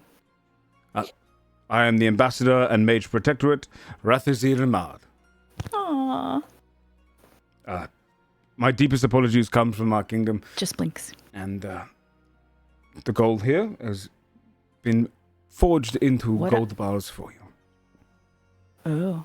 What did who's it go for? What did the prisoner do? That's not our business. We don't need to know what that. They do? Yes. We don't need to know that. Certainly don't need to know leans that. in and just like slowly blinks. No, that's not our job. You don't have to answer that. You are the representatives. We are. Yes. Then I will. He kind of hands the gold over to you. I will point to like the badge wedged in his skin. To be clear, when the gold is handed over, ain't no way fucking Germ's getting it. All right. Germ will just eat it, dude. Dude, Gum has like a visible pooch of like food still from the foul beast. You'll hey, come on. Yes. Flaps. If you would lead me to the prison, I can take them home myself. Of course. Right? He kind of wanders out. And where's Carburn? It is in the land of Erith, northwest of here. Though for one such myself, it is a quick travel of simplicity of magic. Come. And he gestures to the two guards who kind of follow him forth. If you'd lead us to the prisons. And if you do so, it's fairly close by. They put the kind of, this is like kind of almost like the holding area before you go down to visit any prisoners. The prison cells are kind of built into the walls. You can see they've kind of locked off the area, but when you walk in, the guards would allow you to come in. You can see the lining of prison cells. And they're not very much used up here that often. There's a couple of times that you have like dwarves probably in the left ones to your side who are there just have drunken brawls. But in the kind of more withheld one where they've got like an iron door and a small kind of gated front, you would see the kind of the prison guard leads you across and goes, all right through here to your one, and pulls out a set of keys, unlocks this final door, opens it up, and you can just hear the rattling of chains inside, and they go, wander inside, you can hear them unlocking something. You're free to go. Your representative is here. You lucky bastard having any noble connection. And you can see, you hear the plodding of feet as Scarred, walking out, wearing kind of almost like a shawl of leather, steps out, is a penguin individual. And you can see they kind of step into the corridor. They look up to you with sharp eyes. And Rathazir goes, chill. Got yourself into some more trouble, did you? Amazing. Hell, son of a bitch. Son of a bitch. Son of a bitch. And you can see he looks and goes, I did. And he looks up to the guy and goes, told you I'd get free. And kind of like wanders past all of you, walks straight over towards where like the armory bit is. I'll be taking that, please. And you can see the old weapon of Adderwald, the kind of stick, the boomstick kind of thing with the lightning on it. He whips over to it. The guard like unlocks it, he hands it to him, and he goes, puts it onto his back. And you tell that dragon he got lucky. And I think no need to do that. Let's get you home, shall we, Chill? You have a lot of explaining to do, my friend. Thank you very much. And again, apologies to your beautiful mountain and everyone within it. Your dragon would be well welcomed in our halls. My queen would Apology accepted, mate. Thank you. Thank you. Can you... Do you want to tell your king and queen that, this guy's house helped you, and also Blink? Yes. Yes. To House of get them from Stratgard. out. Yeah, the House of Stratgard and Blink helped The House of Stratgard helped and you with Blink. this mission. How Yep. is that even possible? How's what? His house is miles away. God knows where. In Oh no, like Carbon. metaphorically the house, not like the actual house. Also, like the people who The people have that of the name. house. You've lost me. You've lost me. It's fine. It doesn't matter. Don't forget that though. Yes, of course. The House of Thanks. Stratgard. You are welcome in our halls at any time if you ever make your way to Felrith. Come and visit Grandiose. The Dragon Queen would be happy to see you. Thank you again, and send good word to your resident dragon here. We would love to house them sometime if they ever find themselves with time off. Thank you so much. And you see Chill go, yeah, let him know that. He puts his hand over his mouth. Chill gets him out of there and goes, all right, with me. And then they kind of wandering up the steps to leave the mountain. Have we ever seen? I can't remember what they were called, but a penguin person before. Oh, absolutely not. Look at that. No, you have not. None of them are residents here in High Loma. Yeah, especially not this far south. So no, it'll be the first one you've ever seen. But it locks off the prisoner exchange. 2 of your favors are in fact done. Fantastic. Set the gold down, or hand it off to a. Yeah, one of the guards Who do I like, give this to? one of the prison guards goes, all right, I can see it forward towards the Lord himself. You gonna take it? Yeah. Hey, what'd that guy do? He takes it and goes, what'd he do? He snuck down into the dragon's chamber. We caught him before he could go in there. He was going to try and slay our dragon. Shit. Why? Because he called himself Chill the Dragon Slayer and said it was part of his entire mission in life. Well, that tracks, though. If you call yourself that, you would have to, like, slay all of them, right? But he had some dragon queen call in a favor to get him out. Yeah, which doesn't make much sense to me. We didn't believe it, but we Slays had word. all but one. What a strange character. Yeah. You're telling me. Well, I can't say we're pretty disappointed that he actually was connected, but you know, the coin's the coin. Thanks so much for your help. He kind of wanders back. You're very welcome. Yeah, that was actually pretty easy. So if you have another one of those you need us to do, just let us know. That'll be up to the Lord to determine. He goes back to his job of kind of checking on some of the drunken dwarves who had tools. I guess speaking of the dragon, that'll be our next thing. Keeps on keeping on. Then you would wander into the depths of the mountain itself, wandering way further down, going past the kind of the more military aspect, which the military zone isn't very large at all. They have a very small amount. It's almost just essentially the guards, probably only numbering a few hundred here, as their protection is mainly the dragon itself. You go past the residential and the mercantile area, going all the way past some of the first ever mines that were put to this mountain, until you get to a much larger area, and you can see they've almost kind of got this rolled out carpet that leads up to it. A large kind of opening, 5 times the size of any of the normal tunnels that you'd usually have for where you'd go mining. You'd see this grand entrance to this dragon's lair. And you can see there's some dwarves gathered outside. They've got a minecart that leads straight inside, and kind of goes along the side path of the entrance. You can see they're loading up gold into this minecart to kind of wheel into it. And they wait for you as you come down there. One of the dwarves, kind of a smaller dwarf, she looks to you and goes, are you the ones who are coming in to escort us to speak to the dragon? Yes. Okay. He is in a particularly talkative mood today, so just be prepared. We told him we couldn't speak on behalf of you, so we actually called for you guys. So We appreciate you coming down. Good luck in there, okay? And you can see she kind of starts wheeling the cart along, and all the dwarves kind of wander and walk beside it as they're kind of wheeling it towards it. And you can see inside, coming in and out, are these yellow scaled kobolds. But you can see most of their scales from like the heat in the mountain. See, kind of some of the paint is dripping off, and they're actually red and blue, most of them. But they've kind of got this yellowing coloration to it. They've almost painted it on out of respect for the dragon. I will say in earshot of the guards escorting them. Never spoken to a dragon before. The guard looks across and goes, "That surprises us, Gum, because everyone knows you down here. You never actually met with Citrus Seal before." Oh, I dug the tunnel in the cave and that. I didn't meet the dragon, no. Oh, well, maybe I did. I mean, I think you'd remember, Gum. And she kind of like pushes it forward, and you can see there's a good few thousand gold inside this as they're wheeling it in.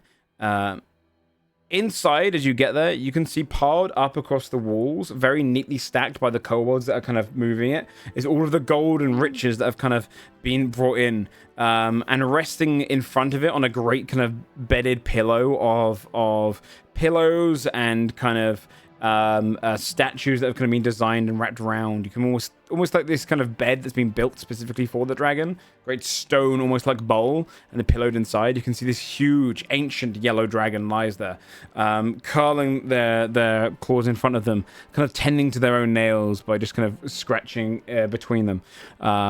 They look like not a kind of ounce of dirt on them, glimmering in the kind of gold around them. The dragon kind of looks up as you're all kind of coming in. Great whiskers on this dragon that kind of come down and flow downwards. You can see they've kind of got slight frills in the back of their head that kind of come out like a gold dragon would. This yellow dragon kind of peers down at all of you.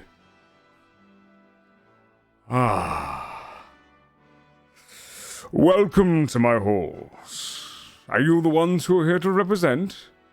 Looks down at the gold as it's kind of getting wheeled over towards the kobolds, start unloading it and bring it towards the back, counting each of the pieces and lining them up into kind of like lines. He kind of like leans on his claws in front and kind of looms down over you all, looking down. We are. Good. Gum? Is that you? He kind of like looms down. I recognised you. Oh, good lord. I haven't seen you in some time, my friend. Well, what was the last... They said I had to speak to a dragon. I didn't think it was you. Of course, I'm the only one, Gum. You are fortunate to be friends with Gum here. I have cleared several tunnels, which this one has dug out. Made it rather easy for me to come in and clean up. How are you, Gum? I've heard. Yeah, I'm all right. Yeah. I think this opulent dwarf has got to chat to you about something. Oh, fantastic. Good. Well, Gum, you can be my representative in this matter. I trust your word. Okay. I have a discrepancy in pay. Yes, He's got a discrepancy in pay. Yes, right. As I've just heard from the dragon. So. All right, well, you're talking to me. I'll relate to him. See, I'm paid 3,000 gold a week to protect this grand mountain as made by the deal so long ago.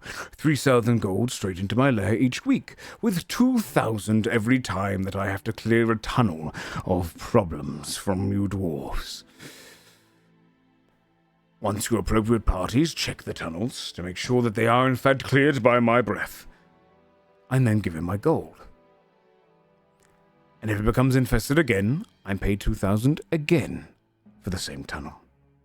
You understand this so far? Gum's counting on his fingers, but he's only got 2. So he's just kind of looping them, and he's like... He's owed money. Indeed I am.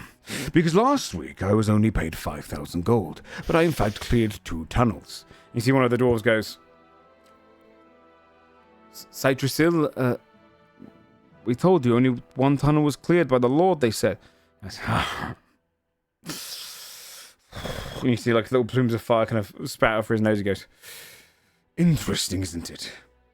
Despite the fact that I was hired to come into one of the halls, the tunnel that was infested by black pudding oozes. I breathed my fiery, poisonous breath into it.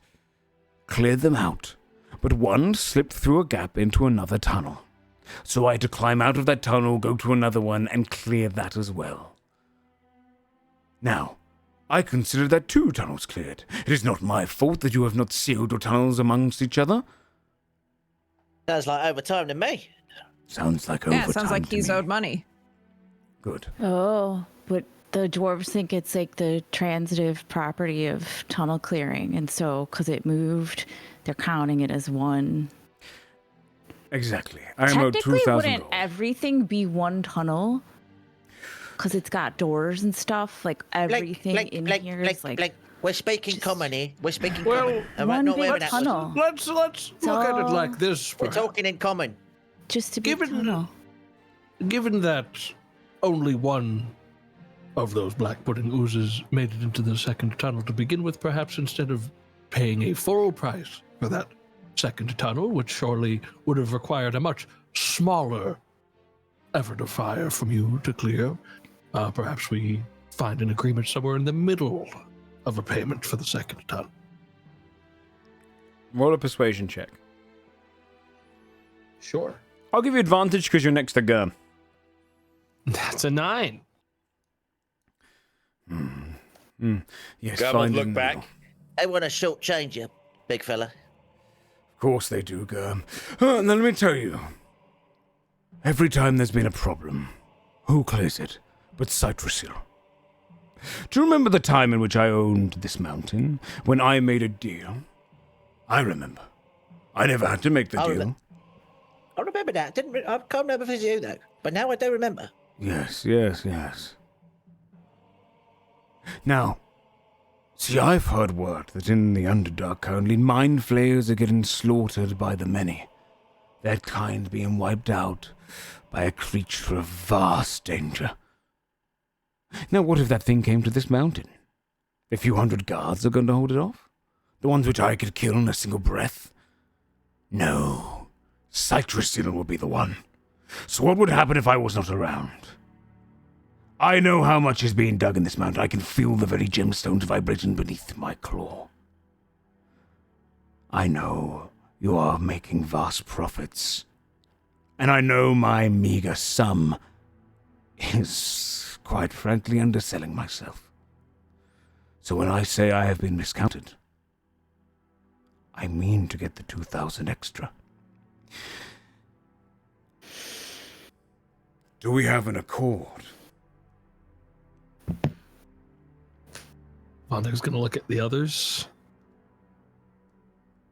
I mean, we have one guy who's basically an inside fucking double agent right now. For this motherfucker. Gum will like hold his finger up to the dragon, then turn to the group. Oh, you're rich, ain't you? Are you kidding me right now? Why don't you make up the difference? Take the credit. Think about it. Wait, the House of Stradivarius yes, could an also excellent- fix this one too. And then the dragon would know. I'm afraid that perhaps Vondek is taking that idea. I'm afraid that perhaps while the kingdom at large may not be able to pay for this, I can meet the difference for you this time with the treasury of the House of Strotgurt. House of Strotgurt. You'd make up the extra 1,000 missing. Yes. Vondek doesn't look happy about it.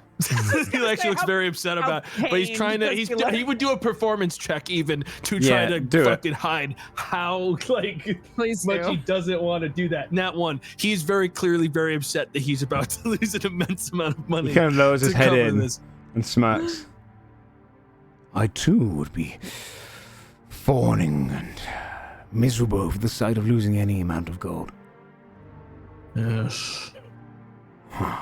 He leans up. This is why I like the workers down here. They know that their job is to mine the gems, bring in the wealth, get paid a minimal amount for it. I do it for the love. I do it for the love. As do I. But look at this one here. The ones who wear fineries in the tall part of the mountain. They care so much.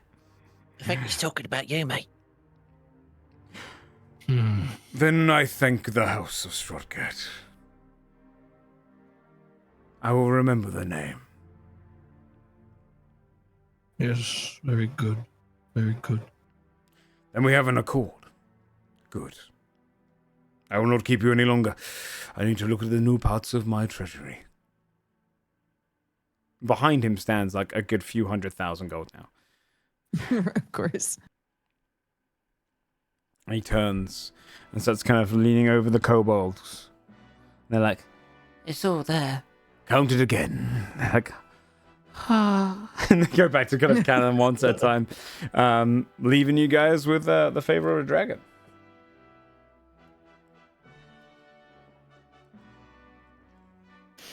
Three favors down, with only one to go. Well, Gurm, I suppose you should take point on the next job, considering how much experience you have in the Why don't you leave tunnels. it to the pro, mate, all right? Yes. I think that's the first time you've called him by his name. No, can't be. It can't be. We That's buds, gross. haven't we? Yes. We are. Hey, bloods. Stronggut, are you okay? You look. It's not simply some assets are going to have to be moved around to afford the Would an explosion No, a bomb make you would feel not better? help. A bomb would not help Are me. you, No. are you sure? No, thank you. Please put it Come on, away from me. You just throw it. It's I do pretty blink. I do not good. want it. Fun. I do not want Blake. a bomb. Hang on to them, Blake, because we might need them. That's what I like was my going to whole say. job. We're I about got to You guys. go into the mine, so. I have so many bombs. She just kind of like is tossing one sort of casually and gesturing with another one in her hand. I have so many. Oh, look, this is good. This is sharp. Picks up a rock. Yeah, now down in this portion of it, there's definitely way more rocks and just kind of rubble Yeah, around. she's been constantly. If they're not sharp enough, she kind of throws it back down on the ground. You'd be able to leave here and go. You know your way around the entirety of this portion here now. You can see kind of as you're kind of climbing down the tunnels, you'll be able to get to each of the new kind of mines that are being opened. Also, as well, you blink as well because you'd also see the different places that have been kind of closed off by the tunnel blasters. And eventually, you'd get down towards two tunnels. One that hasn't been closed yet, which still has its stone door in place, and another one just kind of below it to the right. Like lower down on the next portion down, you can see a series of dwarves who are like slowly trying to pry it open. They're trying to move, and they've only got it slightly coming, and they're trying to break through this door now. And that's the one in question. But the one that you were told to kind of meet at was a nearby one, looking for Bellamy. You know exactly where Bellamy works, Gurm, because you'd spend all your time down in these mines. You would see Bellamy in front of the one waiting for all of you as he's been kind of informed that you're coming. Reading through a bunch of charters to make sure he's kind of an overseeing foreman of this kind of set of the tunnels. Bellamy is a canary person. You can see kind of a bird-like figure.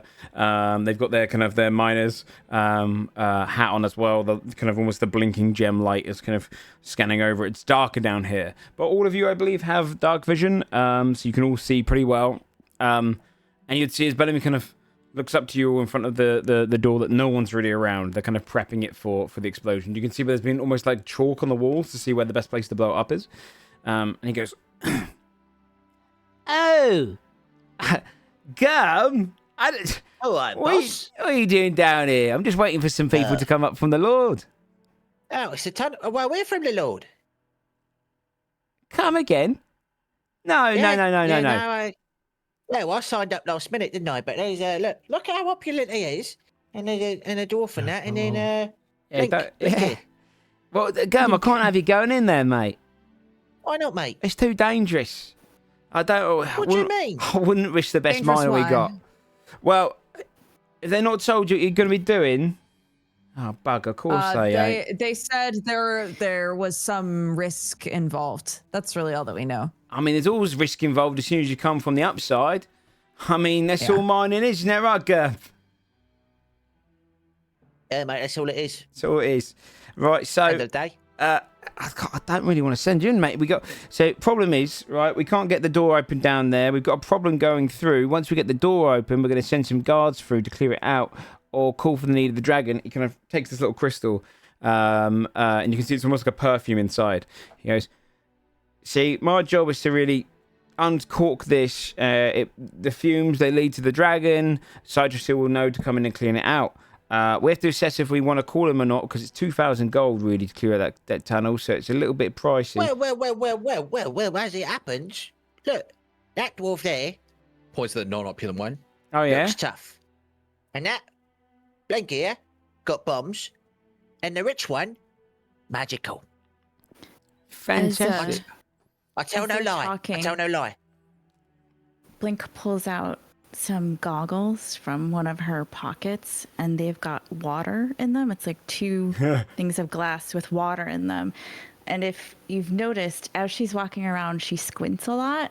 And so she kind of puts these goggles on and focuses, and then starts looking at the explosives markings on the door to kind of like silently judge them. No, we don't. The tunnel blasters aren't meant to be coming for another week. We need this tunnel to remain open for a little bit first. Who sent you early? Hey! Calm down. The Lord sent me. We don't just only blast tunnels. Do you know what? People like you don't really know how explosives work and all the things that you can do with them. You know, you could collapse an entire wall, you could collapse a tunnel, you could also make your own tunnel. It's not just closing stuff. It's opening stuff too. It's doing all sorts. Right, Miss. Killing people too sometimes, but not intentionally. Yeah. You're part of this group, are you? Yeah. Look at the badge, mate. Look at the badges we got. Look. That's fancy. Oh wait, it's in here somewhere. Oh, yeah, it's fancy. Oh, well, okay. Yeah, right, fancy. So what we've been told to do is open this one up temporarily for you, slip you in. Essentially, these 2 tunnels are still connected. So it's the only way to get into the other one, but it's only going to be able to fit a few people in. It's a little bit more dangerous. See, we had a couple of weeks ago, Citrus had to come into this tunnel and clear out a whole group of Kruthic. They're these nasty kind of like bug-like creatures going all 4 legs. Killed their queen, but a few of the stragglers survived, but they weren't too much of a big deal because we were going to close the tunnel anyway. Problem with Kruthic is that they become a lot less dangerous when they don't have a queen to tell them what to do, but there's still going to be some stragglers in this one. So you're either going to have to sneak past or fight your way through a few of those to get down to the other one. But if you can sneak down to the other one, you climb down, you'll see a tunnel entrance. Look down onto the minecart from here. You drop down into that, and then there should be a little opening going through.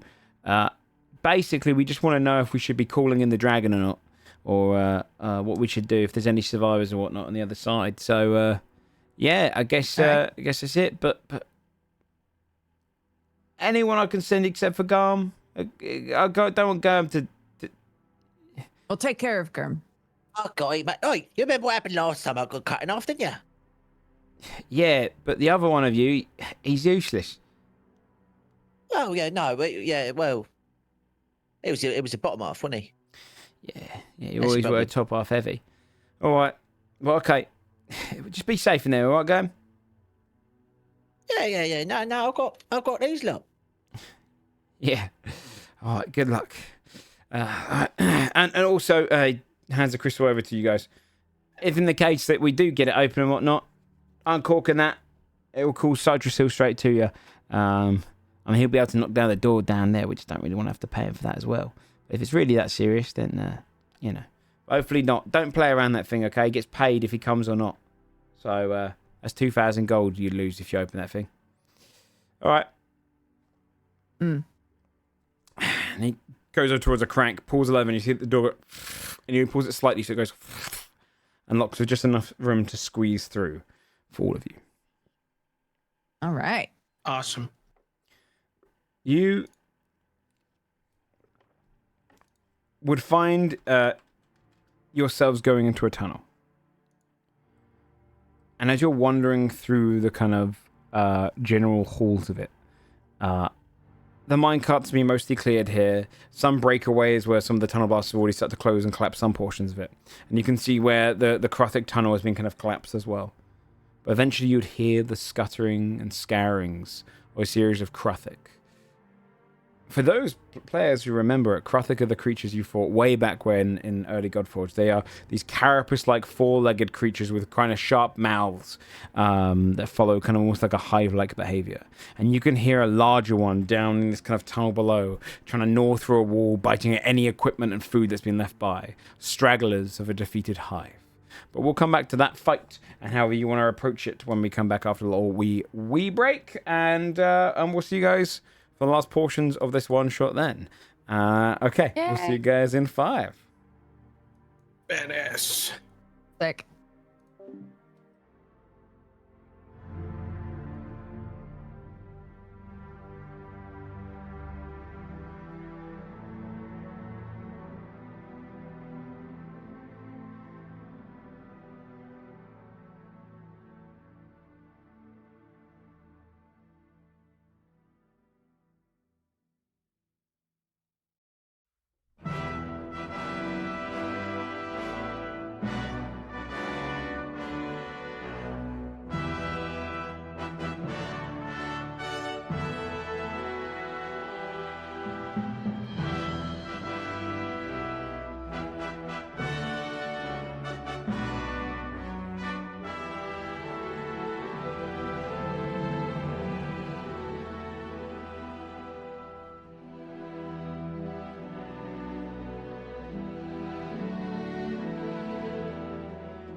Okay.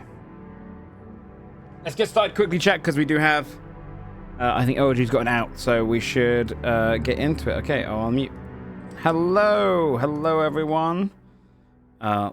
Let's Hi, Joe. Hey, man. We can whip back into things pretty quick. How are you doing? I'm good. Thanks for asking. That's good. I think we're going out time tonight, so we should probably get started. ASAP back in. We to dive straight back into things. You're all going into this kind of hallway where you can hear the Krathic. I'm going to put you onto a little map. You guys can basically line yourselves at the bottom. I'm going to say you can be on like the bottom 2 squares of this map. Oh, okay. And you can be on the bottom 2 squares of this map, or like the bottom 3, I would say. If you move forward any more than that, if you want to start in the first like 8, beyond the first 3, you would have to roll a stealth check. Otherwise, these creatures are a little bit disorientated. Joe, just also for the sake of like what would have naturally been on my character, he would have had mage armor. Yeah, the whole time. Mm-hmm. Update his AC. That makes sense to me. Okay. Let me change up the music a little bit as well. But you guys would, you guys would be entering into essentially this this abandoned cave. You can see where the mine below is the one you're kind of meant to drop into. But you're all coming in from the southern side. We're just missing Gerb. And then once you're in, you can roll initiative. But if no one's going past the 3rd set, I'm gonna give all of the Krathic disadvantage on initiative rolls. You can see they're all pretty skinny, weakened Krathic. So nice. The young ones, I'm gonna put on 2 different initiatives. I'll give red ones up the top. And we'll do blue ones as well.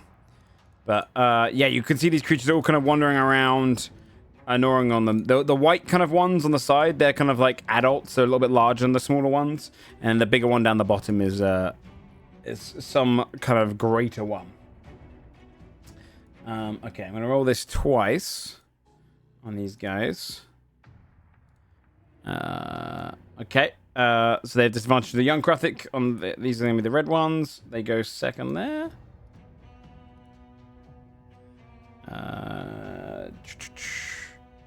Okay, this one should be an 8. And then we'll roll for these guys as well.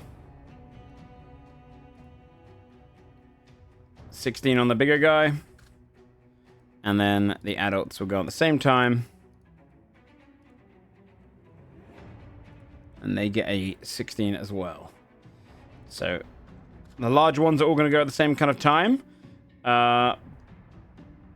Once we got everyone else in the initiative, we do. Okay. You'll see that your stat blocks are all kind of designed as NPC stuff. You all have like 1 attack each, essentially, which you might see. But you are coming into this now with the Krathic kind of mostly unaware of you guys, but that just in this regard that just gives them disadvantage on initiative. So they are kind of aware that of enemies in their surroundings. They'll be looking out for you. So kicking start into things. Dodger, you're up first. I will cast Shield of Faith. Okay. As my bonus action, and then turn to look at the group and whisper, how close do you all need to be? Well, I can slay them from here, personally. I assume you throw bombs.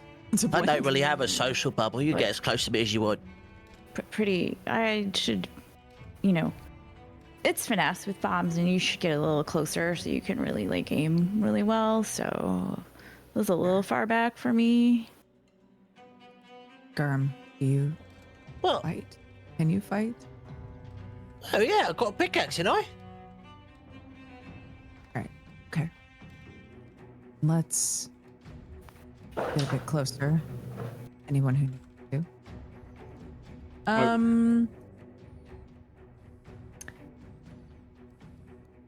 So if we want to get closer, it's not going to be an automatic like they see you. We roll stealth. You can roll stealth. Yeah, they're gonna start looking because you're starting to come into like on their smelling range and whatnot. But sure. Okay. How far can I walk? 30 feet. Great. Mm-hmm.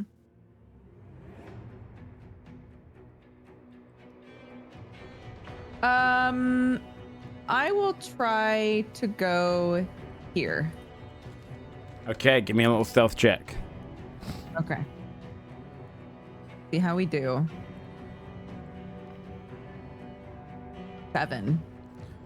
Whiffed that nat 20. Yeah, you can hear the adult one goes, who's like kind of chewing on rocks over here, goes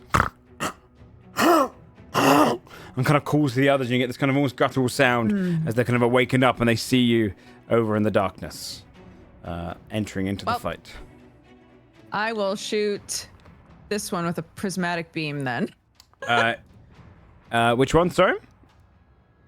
This guy? I believe. Okay, yeah. Yeah, you can absolutely do that. You can do a prismatic beam on them. Who did you shoot a face by the way? Yourself? Myself. Okay. Yeah, you roll, so you aim to shoot, and then you roll I believe a d8 if it hits, and it determines what it hits with. Kind of like a randomized thing. Okay, right. So I... Boop, boop, boop. Where are you, silly? Okay, 16. 16 on the smaller ones hits. Great. And I roll a d8. A 5. Okay. Which is 1d8 cold damage. So if you click the word prismatic beam, it should roll the d8 for you. As in the damage of it. So 7. Okay, 7 cold damage. All right, nice. I believe this one's extremely injured. You can see it kind of like starts falling apart as it's kind of frosted on the side of it.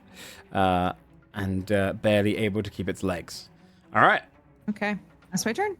All right, the Highboard kind of listens to the call of the other one and begins to kind of just rush through, climbs all the way up to here. You'll get down to about here on the edge, wrapping as much as it can to get towards you guys. What? Did we lose someone from the cameras? Oh no, the fake Bree one broke. Oh, 1 sec. That's all good. Let's just push a little word. So you would see is that kind of that one rushes up that way. And then this one, 5, 10, 15, 20, 25, 30, 40, 45. This one's going to dash straight towards you, Dodger. And then the other one over here is going to dash all the way over here and get to about here before ending its turn. They're all just kind of starting to rush towards you. All right.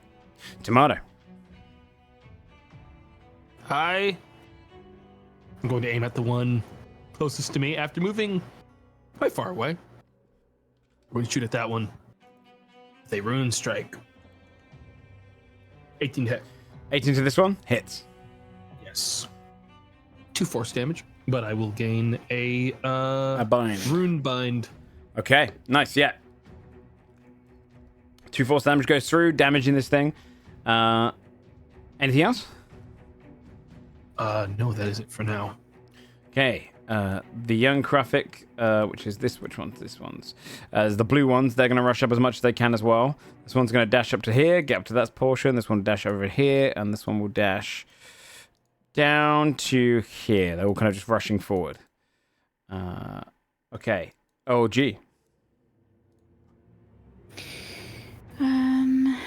Okay.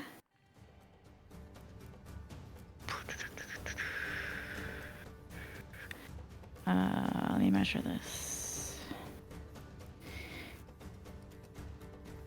Which one has been hit? Sorry. The one over here. To the left. Okay, got it. Okay, let me make sure I do this right. So.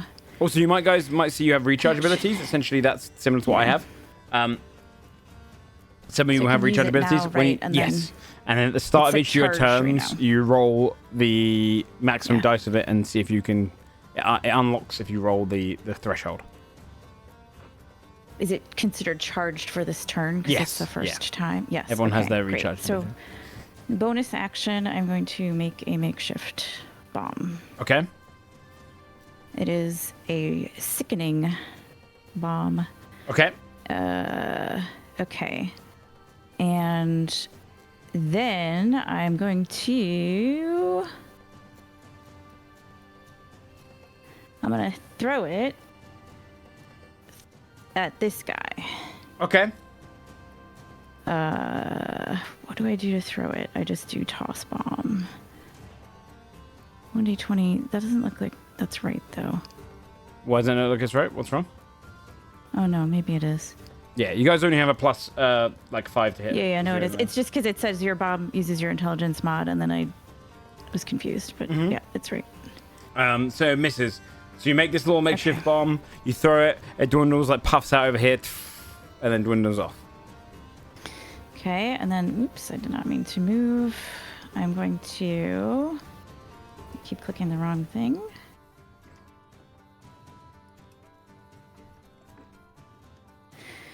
I'm gonna use my boomstick ability. Oh, no. Yeah, toss bomb will be an action. You don't get to do both. Wait, it says... Oh, or... Okay, yeah, then I would have used the boomstick. I'm sorry, I thought it was I could do both. I'm dumb. Just bring it around for next turn. I guess Wait for the... Yeah, that's okay. Next turn you can do the boomstick. Yeah, at this stage you guys are only very low level creatures, so you would only do 1 attack per turn. Yep. All right, Strippin. What did Gum do? Gum is going to. This is bad, Krithik, right? Yeah. No, that one's chill, man. That's the cool Does it look one. chill? It does not look chill. Can I have a vibe check on this one? They are vibing on seeing you guys as food. They will starve. He's got a and crave. T-shirt on that says "I Heart New York" on it, and he's okay. actually just hanging out. Oh, he's so chill. He's chilling Gum's out. gonna 1, 2, 3, 4. He's gonna come over here. And he's gonna lift up his pickaxe and be like, Come on, there, you. and I'm gonna take the dodge action. Okay, sounds good. All right. Then the other Krothic are going to rush their way up. This one's going to rush this way. Get to here. This one's going to be running across here and get over to here. And then this one can make it to here before ending. All right, Dodger, your turn. Come back around as they all close in on you guys. Holy goodness, that happens so fast. I'm so used to there being more of us. Okay. Do I have a physical attack? I'm trying to find if I have a weapon. I don't think so. I hope so. This is gonna get really dark really fast. We can give you a basic mace though. We can give you a basic mace. You want me to quickly put it in? Yeah, that would be tight. I feel like I'd have something. Yeah. How's the mace good? Health, by the way, in this group? That's what I'm kind of curious about because I'll I haven't be real. been hit yet. I don't think. Well, I don't mean like. I mean like in general. Oh. Like. I have 27 health. Okay, I've got a cool 19. So my intention was to not get involved in basically any combat of any kind. Okay, there you go. Should see it on there. Mace down the bottom right. I have 16. Yes, I see it. It should work. Okay. I guess the hard part with this is I don't know what else of my spells are bonus actions. I should have checked. You should have something else actually, because I realized you got another ability, so I should make that a +1 because you. In fact, this should be a +1 too. Because one of your abilities is you have +1 whilst you're in halls of stone because you're a gem caller. So there you go. Sick. All right, there you go. Sick nasty. Okay. I guess I'll smack this man. Smack him. 11. And 11's not going to hit this guy. He's a more tough one. As you swing, you clink off his carapace. Okay. I'll risk it, and I'll try to make some distance. Okay. But I don't want to bring him closer to everybody else. Although, if people need healing, I need to be close by. So let's see. I'm gonna get surrounded. 20, 30? Sure. I guess I'll swing back this way again. It stabs. And take the attack of up. 14 does not hit. Clinks off of your armor. Nope. Okay, nice. She goes, runs over here. I think that's all that I can do. Yeah, this one's gonna rush down towards you then. Kind of go under all and then right. back up. You just see the large one Let's come go. over you. Good lord. And then it's gonna do a 15-foot cone towards both Blink and Tugro. It's gonna do an acid spray attack. Can you make dexterity saving throws, you two? Mm-hmm. I only have a strength and a wisdom saving throw. How do I? Just click the word dexterity then. And that should do it. 16?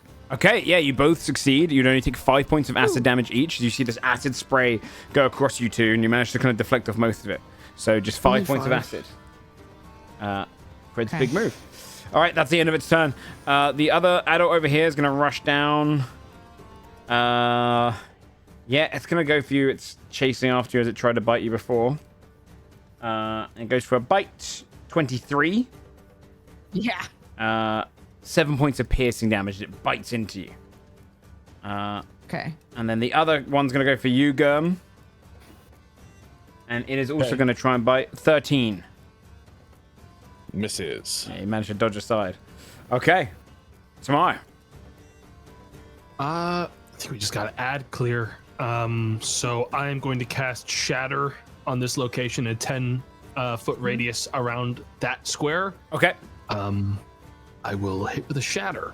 So that'll be a Constitution saving throw from those three guys. Okay. Yeah, 10-foot radius sphere, Roll right? the damage Okay, now. nice. Yes. Roll 3d8. Not great rolls, but what's new with Shatter, dude? Was it con save, you say? Con saves. A 12, a 15, and a 3. 12's a fail, 3's a fail, 15 succeeds. So 6 for the 2 that failed, 3 for the 1 that didn't. All right. They're both looking very hurt, the other ones. As it kind of bursts out, and you see them kind of lose some of their footing. Okay. Anything else? Fantastic. Yeah, my character's going to move a little bit this way. Okay. The Uncrothic here, this one's going to rush forward. Attempt to go for you, Gum. 14. Misses. Okay, this one rushes forward as well. You see him dart forward, trying to stab you with the hand. 23 again on you. 5 points of piercing to Tugro. And then the last one is going to dash up this way and get to around. It'll dash around to here. OG. Okay, I'm gonna move 5 feet this way, and now I'm gonna do the boomstick. Can you see the line that I'm doing? Yes, so you're going to hit the adult and then the 2 little ones? Yeah. Okay. Hell yeah. I just want to make sure it doesn't. Yeah, it's an 80-foot line, so Dodger's safe. Yeah. Yeah. Is it dex save? Did that do it? Yeah, they did yes. do it. Is it half damage to success? No, right? It's just a straight. No, it's a straight barrel. All creatures in an 80-foot line make a dex save, take 86, and be blasted 10 feet horizontally in the direction of your choice. Hell yeah. Let's go. The adult succeeds. Shit. For the little ones, 10 and 11, they fail, right? Okay. Yes. So these two, I should make sure I'm not wiping off the board. Excellent. Okay, yeah, these two get eviscerated, just burnt out. Amazing. Completely as your just boomstick fires for you. Kind of ricochets around the entire room as they kind of get blasted apart. This one ducks under it. Okay, and then I'm gonna kind of come back this way a little bit. That's it. Okay, nice. All right, Gum. Oh wait, sorry. Also, I regenerate 1 point. Yep, you regenerate 1 point. I forgot. What you got for us, Gum? Gum's gonna be like, Well, I got a minute. There's a lot of you out there. and he's gonna do a crazed swing.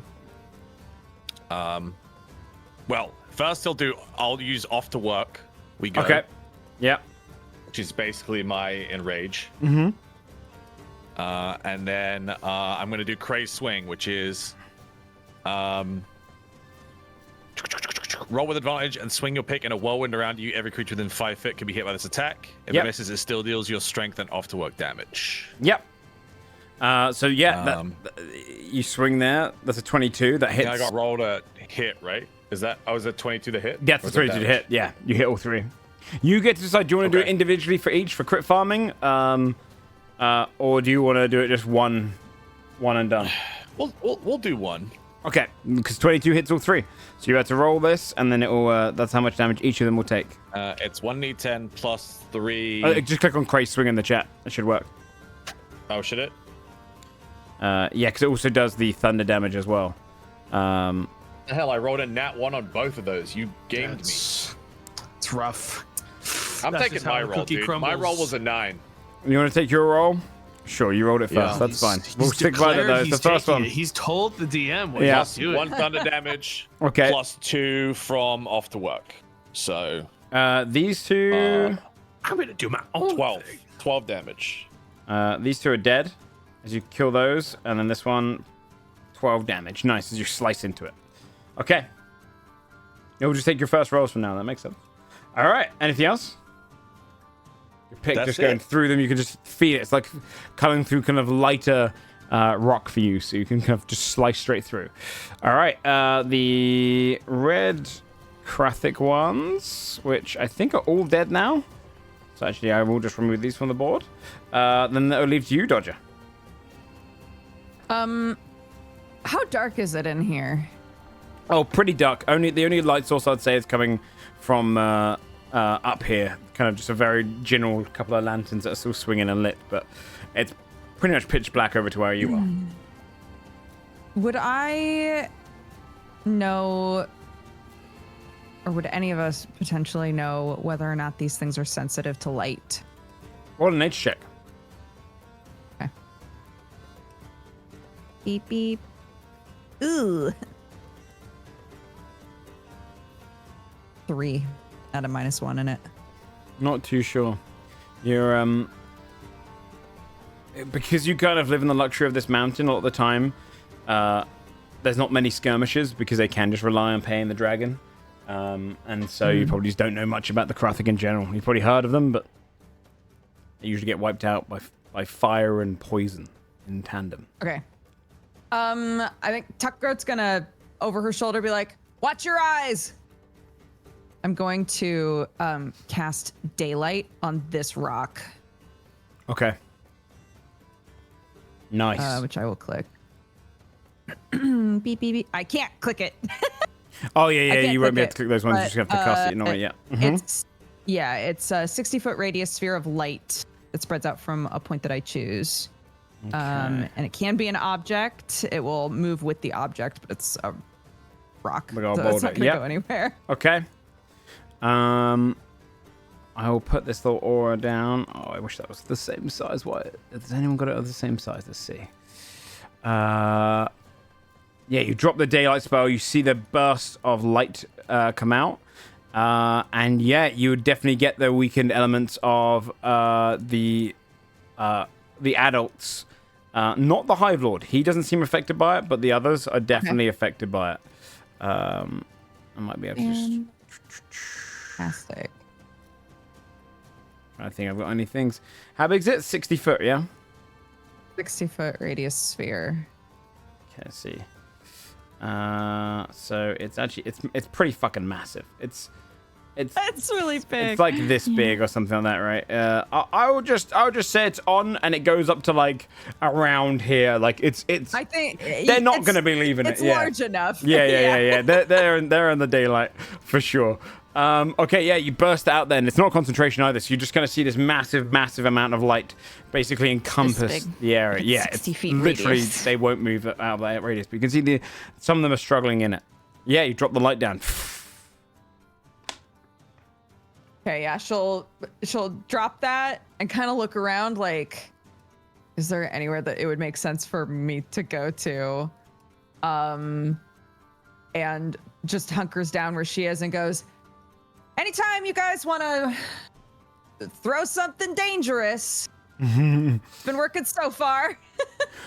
Could you also give me a concentration check for Shield of Faith? I forgot to do it for the previous one. Of course. We'll just do one Just and click done. on, yeah. Yeah, just click on. Ooh, a 4. That would drop. So no Shield of Faith is on at the moment. Okay. I will recast it. I can cast it twice. You won't be able to do that and Shield of Faith and Daylight. Daylight. Spells. Yeah. Fuck. I hate this you're game. okay. Okay, yeah, that's fine. This game's trash. I hate it. I quit. Then the Hive Lord would go next. It's going to do its 2 stab attacks towards you. It's a 21 and a nat 1. The first one stabs into you, 5 points of piercing. So it just just stabs straight into your leg. And then the adult beside you is also going to go for a stab. Okay. A 20 unnatural, so that's going to hit. How much health do you have right now, Dodger? This does matter for something I can do. 10. But I can cure myself on my turn. This is going to be 9 points of damage. Okay, what I'm going to do is I'm going to cast Shield on you. I can use my reaction and then a second ability of mine to use a self spell on myself to give you Shield. How much does shield give you? 5. Would be Plus 5. Would 5. that be enough? Oh, okay. If it isn't, yeah, then, Yeah. I have 17. So. So you shift I the will do rune from that. yourself to hurt. Breaks off of it. Thank you. Very nice. And then you gain yourself 1 bind. Yes, I have 3, and this guy is so fucking dead on turn. And the other adult stabbing towards you, Gurm, 15. Hits. 7 points of piercing as you just hit, stab straight into your gut. Yes. Tomato. Nasty work. I am going to hold my action to use my greater rune when this little fucking rascal runs closer. Wait, which one runs closer, sorry? The blue guy here, when he runs south, whether or Okay. not he's close enough or not, I'm holding my action to drop a greater rune here. Okay. Then in which case 5, 10, 15, 20, 25, 30, it's going to get into range. Perfect.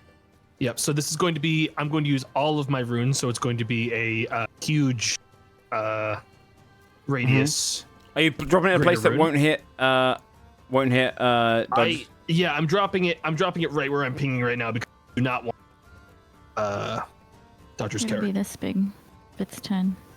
Okay. Well, I thought it was squares, not Oh, radius. is it square? I don't know. Oh, is it I'm square? It just says huge, Everything is so it's square. huge. So I'm going with 3 by 3. Yeah, it's 3 by 3. Yeah. Oh, yeah, then you're good. So it's going to be These two you're trying to kill, yeah. Okay. Yeah, anything they need to make a DC 13 Constitution saving throw. Okay. The Hive Lord gets a 14. And then a 2 on the other one. Okay, well the other one is going to take 21 damage. Okay. And if they survive, they are rune bound. I'm not sure if there's anything that happens if you don't. If you succeed, I don't think you take half. If it doesn't say half, then you probably don't, just because it's big, powerful, one and done ability. Okay. Yep. So the other one doesn't take any holds up against it. The runes don't lock in place for it. Okay. Okay. All right. Then the other ones also go 5, 10, 15, 20, 25, 30, 35, 40, 45, 50 to here to rush down towards you. Did I miss any of the blue guys at the back? Nope, I think that's it. Okay. OG. I got a 6, so I don't recharge. So bonus action, make a bomb. Okay. It's another sickening. Okay.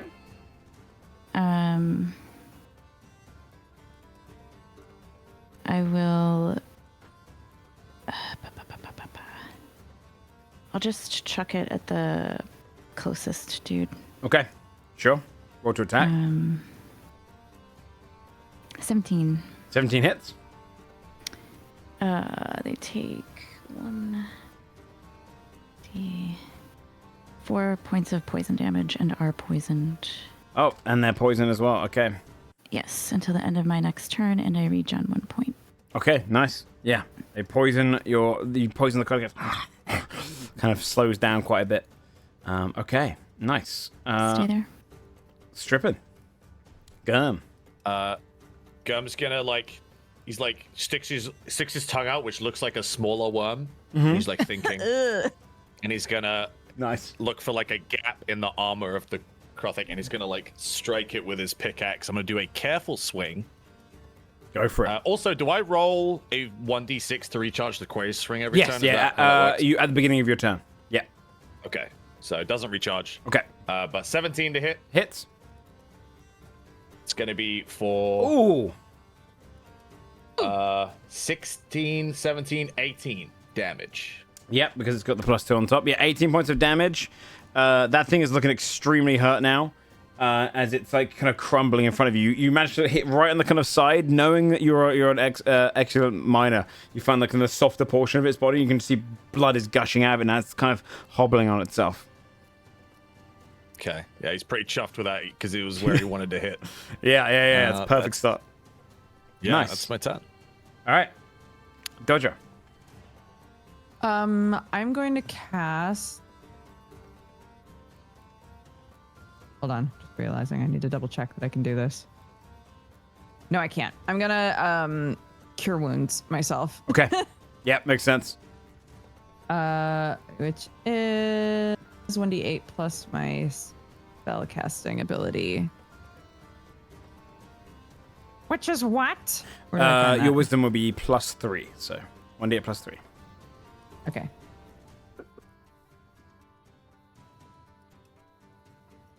Oh, max roll. Yay! Nice. Yeah, you heal up your wound. Big eel. Much better. Okay, fantastic. And then I would like to... No, I can't cast it again now. Okay.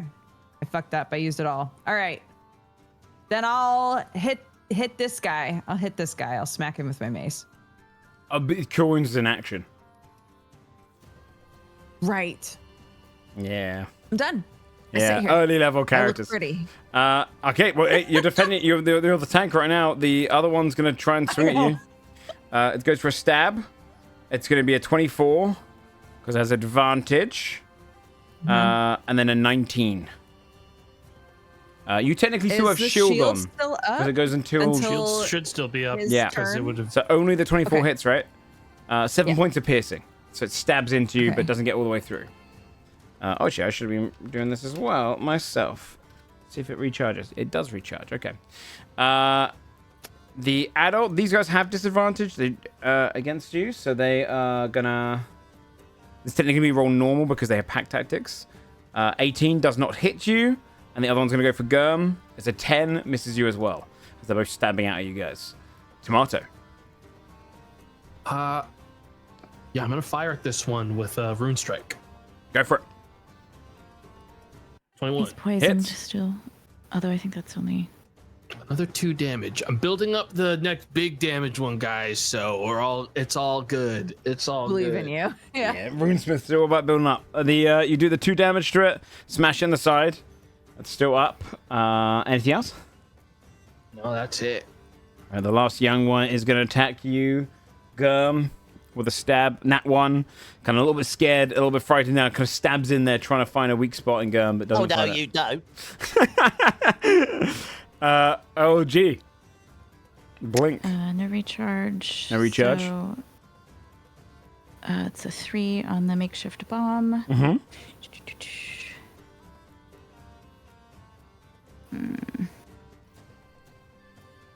That's not great. I'm going to...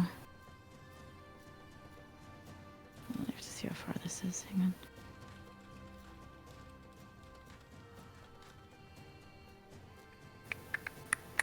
I'm going to. Here, wait, I'm gonna put it here. Yeah. Okay. It's a shrapnel mine, so it's just there, and if somebody steps on it, they have to make a dex save or they take damage. Okay. That's it. Okay. And I regen. All right. Gum. Gum again? Yeah. There's only 4 of us, man. Yeah. This is how fast it goes shit. now. All right. Didn't recharge. All right. Yeah, I'm gonna do a careful swing again on this guy. It recharged last time, dude. No, it didn't. Didn't it? Oh no, it didn't. So. No, it You rolled didn't. a 2, right? No, it didn't. Yeah, It rolled a didn't. 2. Sorry. Yeah, I'm gonna careful swing again. Okay, let's go. I'm gonna go for that same gap. 17 hits. Mm-hmm. Yeah. For 15. Yeah, damage. you swing down and you cut straight into it. A clean kill. You just see it kind of cleave, it falls off the edge, and just lands on its back, curls up dead. Cool. And Nice. then yeah, he'll move back a little bit towards the group. Okay. Tuckgurt. Top of the round. I feel like I need to make some distance. I'm not sure which direction to go. The shield is no longer on, by the way. I could probably tank this guy better than you can if we want to try and get him onto me. I mean, yeah, I'm not meant to tank. I don't think any of us are. Sure. I will. Ooh, that's 2 attacks of op. You know what? Okay. I'll back up over here toward Germ. Okay, you taking the attacks of up? Yeah, I guess so. 20, which would hit because your shield's down. 10 points of piercing. Yep. Okay. And then I'm gonna have to use the shield. I'm gonna have to shield again. So I'm. the other going one to... is unfortunately a nat 20. So it would break the And shield. the shield blocks the first one, so they can fucking. Okay, so you won't take the 10, but you do get 9 points of damage from the second one. Okay. Thanks, buddy. That was my last shield and my last. So. Why do you spend your action to disengage? Because I wanted to attack. Okay, that makes sense. That's fine. I could disengage. We're okay, but, we like, can do it that way. It feels like we should just kill him as quick as we can, right? Yeah, go for it. Okay. All right. I'm gonna prismatic beam this guy. Are they're was there any benefit to the daylight on those guys? Yeah, these guys have disadvantage on their attack rolls, but because they have pack tactics, yeah, they've been attacking. Fuck off! Oh my god. Ooh, prismatic beam. Yeah, that one doesn't hit against him, unfortunately. We're certainly not the 6. I've been double fisting a Fanta lemon and Oh, a no, coffee, sorry. and they taste awful back to back, dude. That one. What are you talking about? I've been double fisting Fanta lemon and a coffee at the same time. That does sound awful. Like this. It's really bad. I keep doing it. You don't take the 9 shared points of that damage, with by the way. us. You don't take the 9 points of damage. It was a 19 and a 25. I forgot it had disadvantage. Yeah, it wouldn't go through. So you can give yourself 9 health again. But yeah, you'd miss the prismatic beam. Have you got anything else? Wait. So then he wouldn't have needed to shield. No, you would have. Shield would have gone through. You just didn't take any Shield damage. still saved you 10 damage, so it's worth. In fact, it I saved you see, 19 okay. damage. You were hit by the second one as well. Because it was Right, 19, 25. Okay. Value. The Hive Lord is going to step forward. It will step onto the shrapnel mine. It's not smart enough to avoid it. See if you can do the damage. Yep. It's going to go towards Gum. Is the damage only in that thing, or is it doesn't hit? Yeah, around it just right? shoots upwards. Okay, that's good. I was Shrapnel mine. scared that I fucked myself up. 8. 8 points of damage on this Oh, guy. you rolled low. Okay. And then comes in and is going to go for its 2 stabs on Gum. A 9 You're a big fella, ain't ya? and then that 20, which is 19 points of damage. It just drives it straight into Gum. So the nat 20 is the second hit, right? Yeah. Okay, so Gum seeing this like very, very damaging strike coming towards him, I'm going to use my reaction flatten self. I can shift the blood and muscles in my body when targeted by an attack roll. The attack roll is made with disadvantage against me. Okay, so it'll be a 19. So it does hit. but it would only do 6 points of piercing damage. So way better. And it goes straight through the top of you, but doesn't hit any of your vital organs. It basically just pierces through, like almost like a paperclip. Oh, That sorry, was a a bloody stapler. close one. You can just hear it goes, kind of like leaning over you, trying to kill you. This adult here is going to rush down towards you, our runesmith, and going for a stab attack. An 11 does not hit. Does not. Okay, it's your turn. Yeah. I am going to use another greater rune. One rune on the one right next to me, so it'll just hit their location. So can they make a DC 13 Constitution save? DC 13. Okay. 9 fails. They take 8 damage and are rune-bound, so they have disadvantage on strength and dex saving throws for the next minute. Okay. Ooh. Okay, very nice. The other young Krothic is going to go for you, Gurm. Going for a stab. It has pack tactics now, so has advantage. 10 does not hit you, though. He's still flattened, so it whiffs. Yeah, it just goes straight past. Oh, gee. Blink. I didn't recharge. So I got a chilling bomb, and I will chuck it at this guy. Go for it. It's 11. 11 does not hit, I'm afraid. That's it. As it clinks past and whiffs out on the side. Gurm. Should I take out the little one first? Because he has pack tactics. I feel like I should. Yeah, Gum's gonna swing at the baby with a careful swing. Let me roll to recharge. I don't. They recharge. Careful swing. It's a 12. A 12 on these guys actually hits. They're not very armored, the little ones. Thank God. Exactly for their AC. 15 damage. Kills that one off. Okay. Yeah, you slash down to them, crush it down to the ground. Cool. Okay. And yeah, I'll move a little bit to the right here. Okay, yeah, standing on the edge. All right. Yeah. Tuck Grit. I'll attack the one here. Okay. Another beam. Come on now. 13. 13 on that guy does not hit.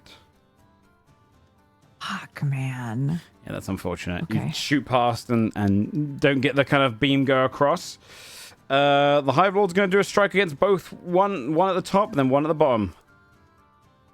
Double nat ones against you, Gurm. Just misses you. Doesn't really know where to strike because your body's just shifting around, and it goes to strike. Like, goes to strike Tuck Grit. We get to Oh, no, you don't, mate. gets a 24 on Tuck Grit and does 8 points of piercing straight through. Okay.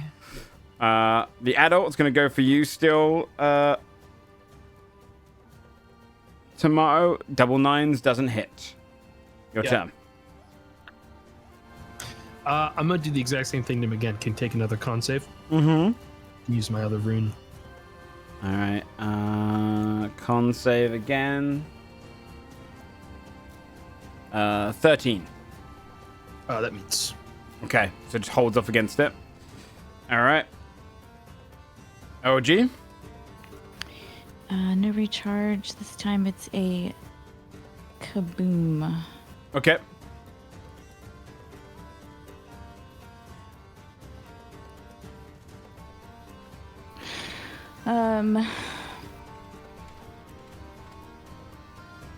They'll get. I think. Can I just not throw it? I guess. You don't have to throw it. Yeah, I mean it's gonna do damage. It'll hit the target, explode, and then creatures within 5 feet of the target have to make a dex save. So, I think she just looks at it and files it away for later. Okay. That was your bonus action, though. So you still have your action. Yeah, I guess if I don't throw it, right? Sure. Will I don't know. How much are these dudes hitting for? A fair bit. You don't have to do anything, but you can use your action to do something else if you like dodging or. I mean, she'll dodge, sure, but she's not gonna close. She's doesn't have much HP. Go. How big is this? He's large. Necrotic? He's a large fella. Just large? Yeah. All right. Gum's gonna turn to the dwarf, and he's like, "Stand back, Master Dwarf." And I'm gonna attempt to grapple the Crothic around a bunch of his legs. Okay. Which I roll at advantage. Okay. 5. Oof. Hey, that's not. It's contested, man. He can fuck it up. You got a 19. You're trying to wrap around man. and it just goes, stretches you out away from it. You're like pinged back like gum. Okay, yeah, that was my turn. You just watch Gum do that. You watch her try and grab it and just get knocked back. Tuggroat, it's now your turn. Duckroat's like, are you doing it? What's happening? I'll shoot a beam.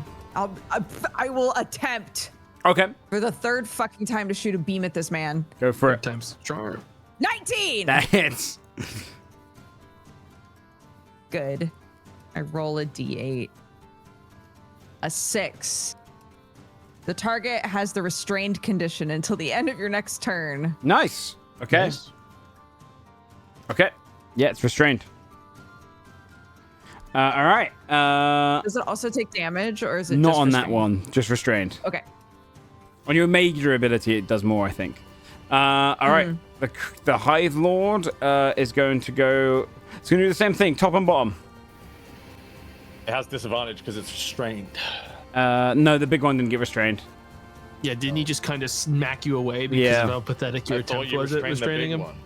No, the little one. 15 and a. No, the big one. 15 and a 15. I don't have a ranged attack against the big one. Does 15 hit you? No, it's just one to you because it was going to the other one. Beats it. 7 points of piercing damage to you, Gum. I think the other one misses you, clinks off your armor. Tuggroat. Wait, they're both 15, aren't they? Yeah, but the other one went for Tuggroat. Oh, okay. If it's I'll use my reaction to flatten self then. Okay. On the attack. Okay, I'll roll again to see if it. A 9, so you would have missed it. You flatten yourself. All right. Okay. The adult is going to stab against you again. 15 to hit you tomorrow. That hits me. You take 7 points of piercing as it just drives its claw straight at you. Yapping your face. That pisses Von Deck off. He walks up here. I cast Thunderstep. Okay, nice. And I'm gonna teleport over here and blow these two the fuck up. I've had enough. We need to kill these fucking things, guys. It's con saves, right? So, con save on both of them, but they're gonna take half no matter what on this. Oh, they both fail. 3d10. 15 damage each. 15 points of damage. This one's very injured down here. And then this guy, he is bloodied. Cool. I'm gonna land over here. And that's me. Oh no, he's just about to become bloody. He's really hurt. But he's not quite bloody yet. All right. OG, blink. No recharge. Sickening, I'll throw it at the one closest to me. Okay.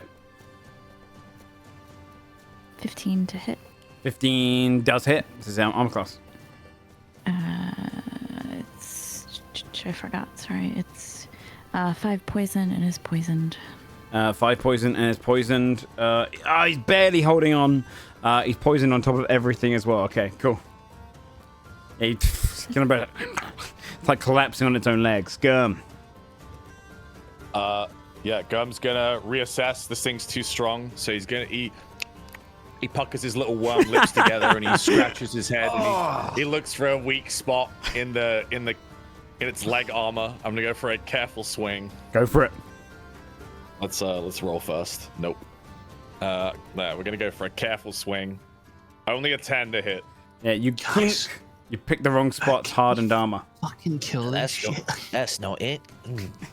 He's still scratching his little worm chin. He's trying to figure out where it's weak. So long. Tuck Groat. All right. I might as well try my prismatic burst. Okay.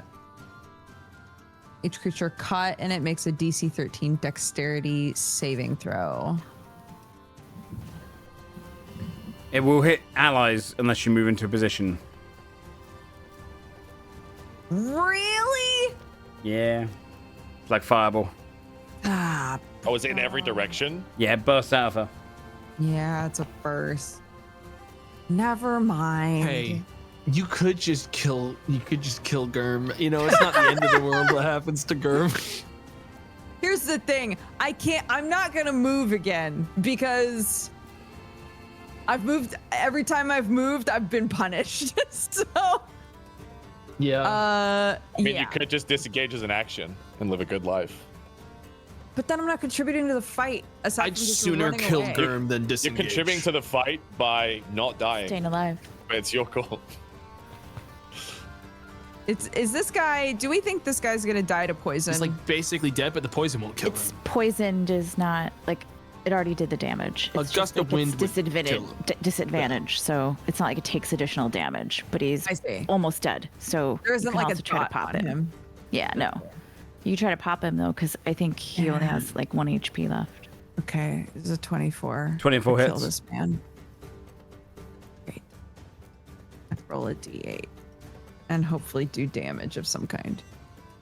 Poison damage. Yeah, you won't even need to roll it because it's. Okay. Actually had 1 health left, so it's good thing. Either way, it's last bit. Poison dies. Okay. All right. The Hive And Lord now it's just you. goes for attack on the top and the bottom. A 12 and a 22. So the 22 is going to hit you, Tuck Groat, for 11 points of piercing damage. I'm down. Tuck Groat would fall to the ground unconscious. She goes, all right, and now it's just you. Oh, dear. Tomato. Mate. Blinks. Uh-oh.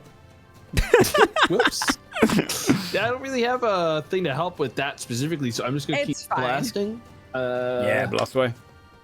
Rune strike. 12. Doesn't hit my friend. We're all gonna die. We're all gonna die to this one little guy. All right. OG, what you got? No recharge, sickening, same thing.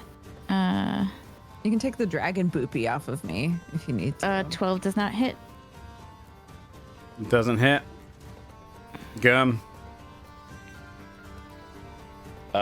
He's gonna go for another careful swing. He's got to find that weak spot. 17. 17 hits. For 7 damage. 7 points of damage. It's looking more hurt. It's more than bloodied now. As you cut into it, you can see one of the leg gets weakened. Oh, there it is. Found ya. Can you make a death saving throw, please, Tuck Groat?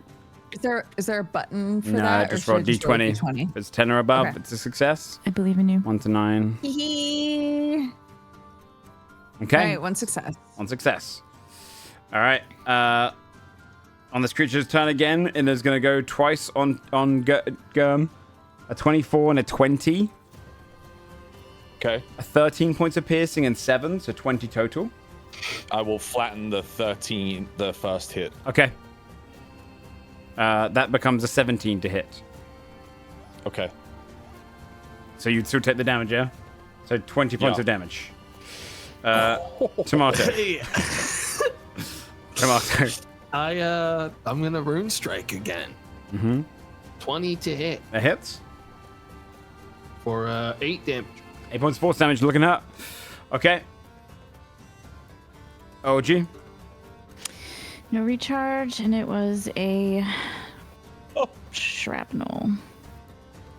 Dude, everyone stay strong. Yeah, I'll just put it here, I guess. Okay, here. Yep. Okay. That's it. Go.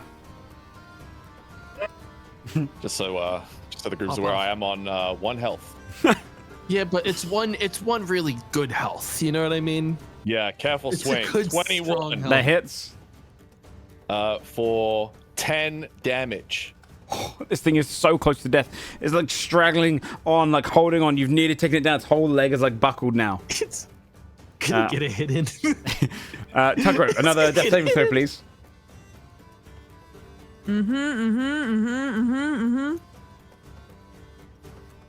There was an error. Oh, weird.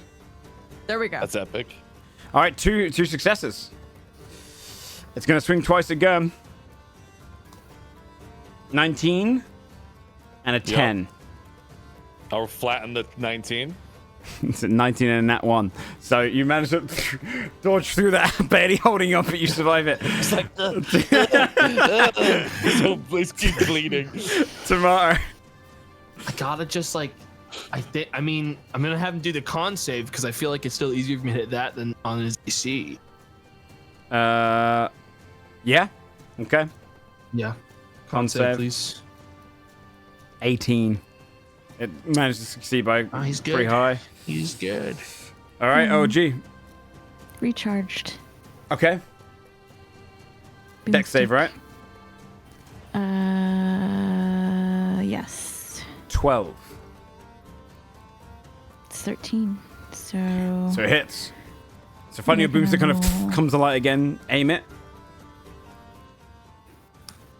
35. You don't describe how you kill this creature. You just see it kind of looming over Gurm. Yeah, she's got her goggles on.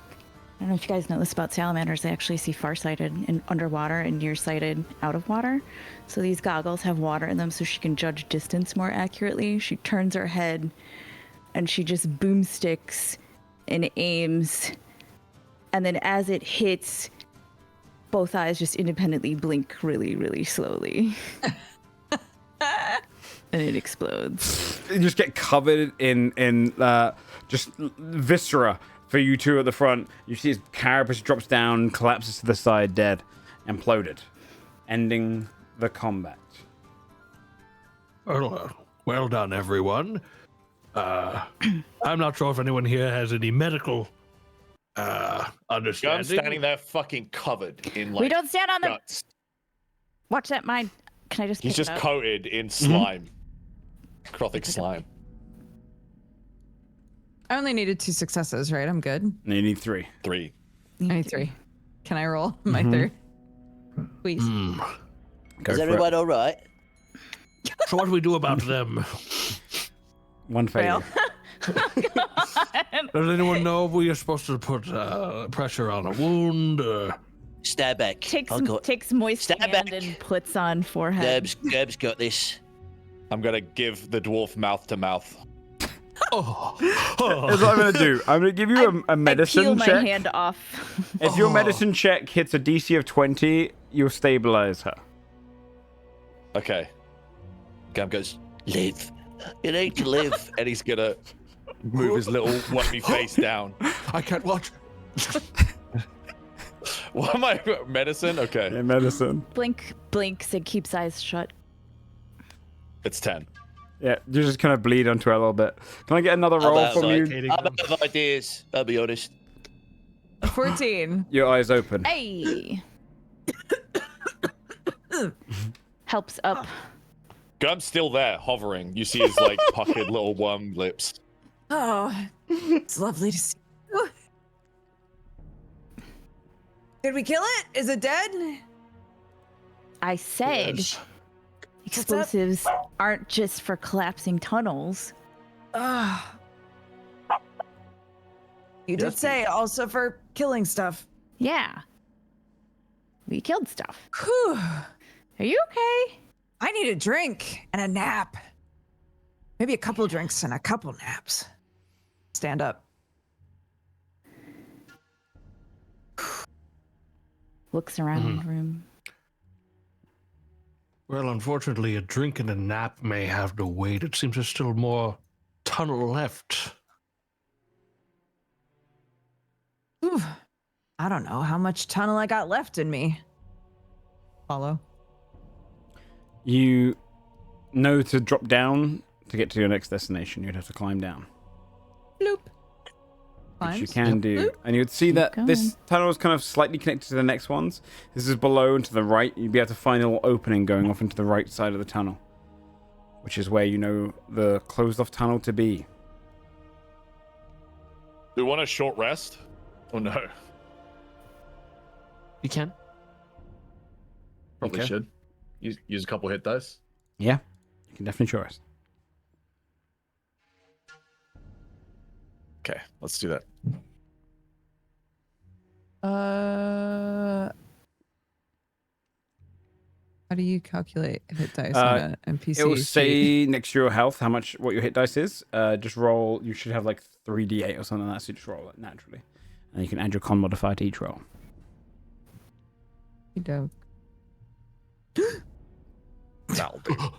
Yeah, I think God's spilled water all over my keyboard. Oh no! If you need a minute. It's fine. Continue. Okay. Yeah, roll hit dice if you guys need it. Do you want me to roll yours for you? How did you get? If you could roll me one more, that would be great. All right, no problem. You get another 7 health on top of that. Okay. Yeah, with that, you take an hour here just to rest up. You see the tunnel to the side. Do you go in? Yes. Yep. Okay. As you kind of pass in here, you can see where the tunnel goes further down, where the door is. Over towards your right. To the left is where they've kind of tunneled in. So towards the right is where they're trying to break through into the stone door from the other side. And to the left is further into the actual tunnel front. Well, I guess then we don't need to go towards the door because it's just dwarves on the other side of the door, right? Just go the other way. Does anyone do? Okay. Give me stealth checks, unless you're not stealthy. I'll try stealth. I certainly 10. tried. 9. Nat 1.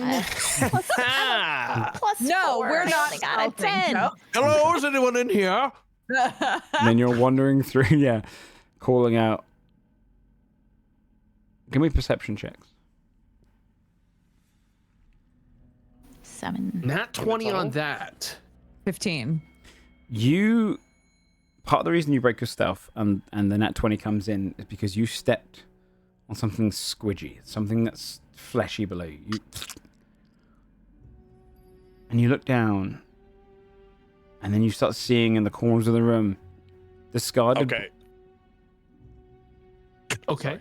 I was gonna say, Joe, I can't be surprised in a mining tunnel, by the way. Yes. Just in case that was a factor. You are ready. You're looking around. You're skirting. You see the bodies and discarded bodies of dwarves, miners. You'd probably recognize some of these ones, go, but they're not simply the bodies. They are emptied, no bones or blood, as if just skin emptied onto the ground. They're like flattened against the walls or thrown down, like something has drank every single bit of them. That's what we're walking on, is skin sacks? And, well, that's what Tamai would have stepped on one day. Oh, good lord! And then, when you shout for a second, you look forward. This is not a very deep tunnel. You're only a good couple 100 feet away from the door. And you see something in the corner. You don't know if it's noticed you, but it is large. As large as the dragon. But wrapped. A gangly creature that almost resembled softened, translucent flesh.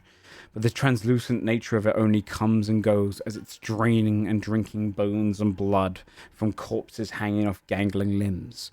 You can see each of the limbs has almost like straw-like spikes coming out of it, holding 4 or 5 dwarves just aloft. You just see the emptied bodies just kind of slowly draining. It drinks it through the mouth of each of them. This creature is a lot like a gargantuan grey creature. It doesn't look like it has bones itself, almost like it's morphed against the wall. It wraps around stalactites and mites below it, and it wraps almost like an ooze, but this thing is leathery. It doesn't seem to have a face, but a head does appear. It doesn't have any facial features, no ears, no eyes, no nose, but occasionally a mouth will form, and it will just lean it down and drink from that. This long spike forming. This massive kind of pustules that float beneath crooked limbs and kind of move around the body like muscles. And it hangs there in the corner. Whether it's noticed you or not, you don't know. Bondek's seen enough. He's going to call the dragon right now. He just stepped in a pile of skin sacks. He's going to do the dragon thing right now. The scent goes out. You see the... What are you doing during this? As you just hear the scent goes off. Gum is like turned around. Well he's like quietly hushing them back the way they came. Yes. Yeah. Bondek is trying to leave now. Yeah, I think we would all be walking the other way. You can see one of the limbs is slowly following. The other way. Like, and it starts stretching even longer, kind of gangly, getting closer. But you'd hear this kind of...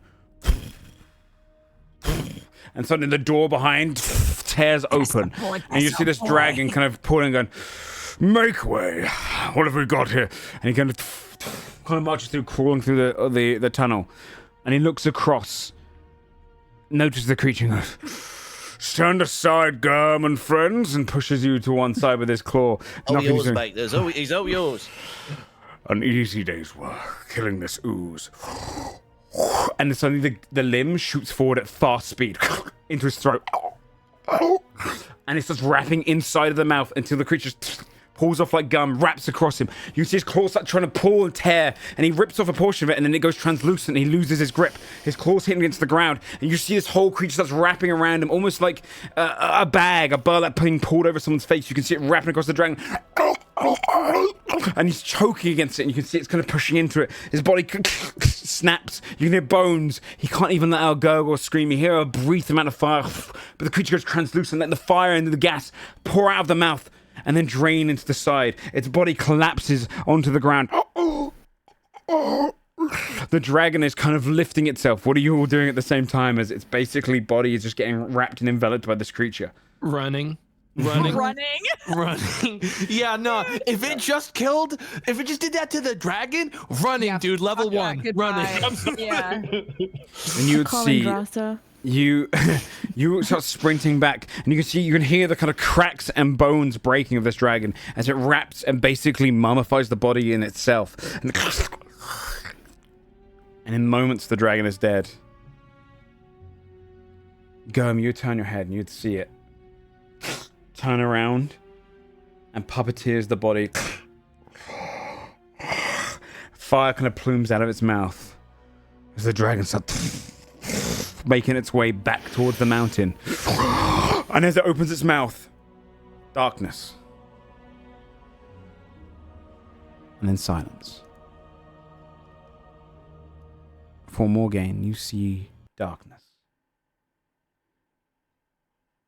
And you're lying there in your bed having dreamt this. And you hear in your mind the voice of your patron. You've seen the entirety of this one shot. You've seen everything that's happened in this mountain through the flickering eyes of all of the characters. And your patron says, the grey finds its food. Your prey finds sustenance. And you lie there, having woken from that dream, knowing that the grey, one of the most dangerous creatures on your list, and where it is. And that's when we'll end tonight's one shot with you guys back into your bodies and whatnot. But yes, Morgaine, you have seen everything that has transpired in this one shot. And whether the characters survived, maybe we'll see if you ever go hunting for the grey. I tell chat the description of the grey. According to the Dread Vault. Its real name is Gadgetkith. It's kept in the bottom floor of the vault where no one is allowed to go and there's no light. Its description is gangly creature with no bone structure as large as a fully grown dragon, but with a body that can morph into smaller shapes, no eyes or facial features. Limbs can break and change. Its threat level is danger to all life. It's been imprisoned for 500 blessings. Oh, shit. And it's a continental danger. And I'll give you an idea. Roll. No, Morgaine would know this. Morgaine would know that the grey came when the last king, brought forth the false sun. And from that immense amount of false reality magic, when it hit the char, it took a lot of your order to bring it in. Also, it's a planar phage as well for people. Yeah, it's a planar phage. So this is like a foul creation, like brought forth by all the reality magic. Do you remember in the first couple episodes, the thing that was on top of the thing with all the like hands and the fingies and whatever? That was a planar phage. Planar phages are creatures that live between realities. We're really busy and won't be able to worry about that ever because we have like field trips to do. Like, it's not our wheelhouse. We have nothing to do with that. So out of the way, like. But somewhere a dragon has been. I was wondering if you guys would call the dragon or not, because it would have changed the result of the one shot and what is happening. There's no way we weren't gonna call a dragon. Yeah, that's right. Yeah. I was actually gonna usher us, but then we definitely would have told them to call the dragon. Yeah, no matter what, a dragon would have been killed in that scene, whether it be by us or someone right after us. I mean, your characters do have the advantage of being the first ones to fucking run, so. All right. Well, hey, thanks for joining me for the one shot. Thanks for coming out. Happy Father's Day again to Sam and all fathers out there. Appreciate you guys tuning in today for this. We did whip this up. This is literally a 24-hour project. I wrote it today, and then all the character art was done. And like amazing characters from you guys, having really nothing to go off of beyond like 24 hours of prep. So, and Sam, great job on Gam for immediately diving into the character. It was awesome. Gurm was great. But thanks so much, guys. We'll do a quick shout out to everyone. Do you want to start with Dodger and go around that way, and we can say goodbyes? Sure. Yeah, it's always fun doing a one shot. You get to just like make a weird little character and be like, let's see how this goes. So that was very fun. I'm glad that we decided to do that. Thank you, Joe. I'm Dodger. You can find me at Dexbonus on pretty much everything. A bunch of cool shit has come out, and I have no idea which one I'm gonna play. So, but I stream almost every day if you want to come hang out. Sick. Sam. Yeah. Yo, shout out to Joe for putting this together. Twitch TV is JoeFudge. Shout out to you, man, for joining it. Tomato. How you doing, Joe? Quite well, thank you. How are you? That's good. We don't need to ask about me. This is about you, man. He's so right. Twitch.tv/tomato. OLG. Hi, I'm OLG. Sometimes I do stuff on the internet, and you can click things to find me there when I do things, generally on Saturdays. Sick. There's a Patreon if you want to see behind the scenes. I'll post up all of the character sheets that they made, all of the archetype choices, and you can see it all behind there. But otherwise, thanks so much, everyone, for coming out and watching. We'll see you next week for when we come back with an actual episode of Sunforged, where all the players know now what's happened here, but they're very much about to arrive in Song Rest. So we'll see what happens there. Okay, thanks everyone for watching. Thanks for coming out. We'll see you next time. Bye-bye. Goodbye. Bye.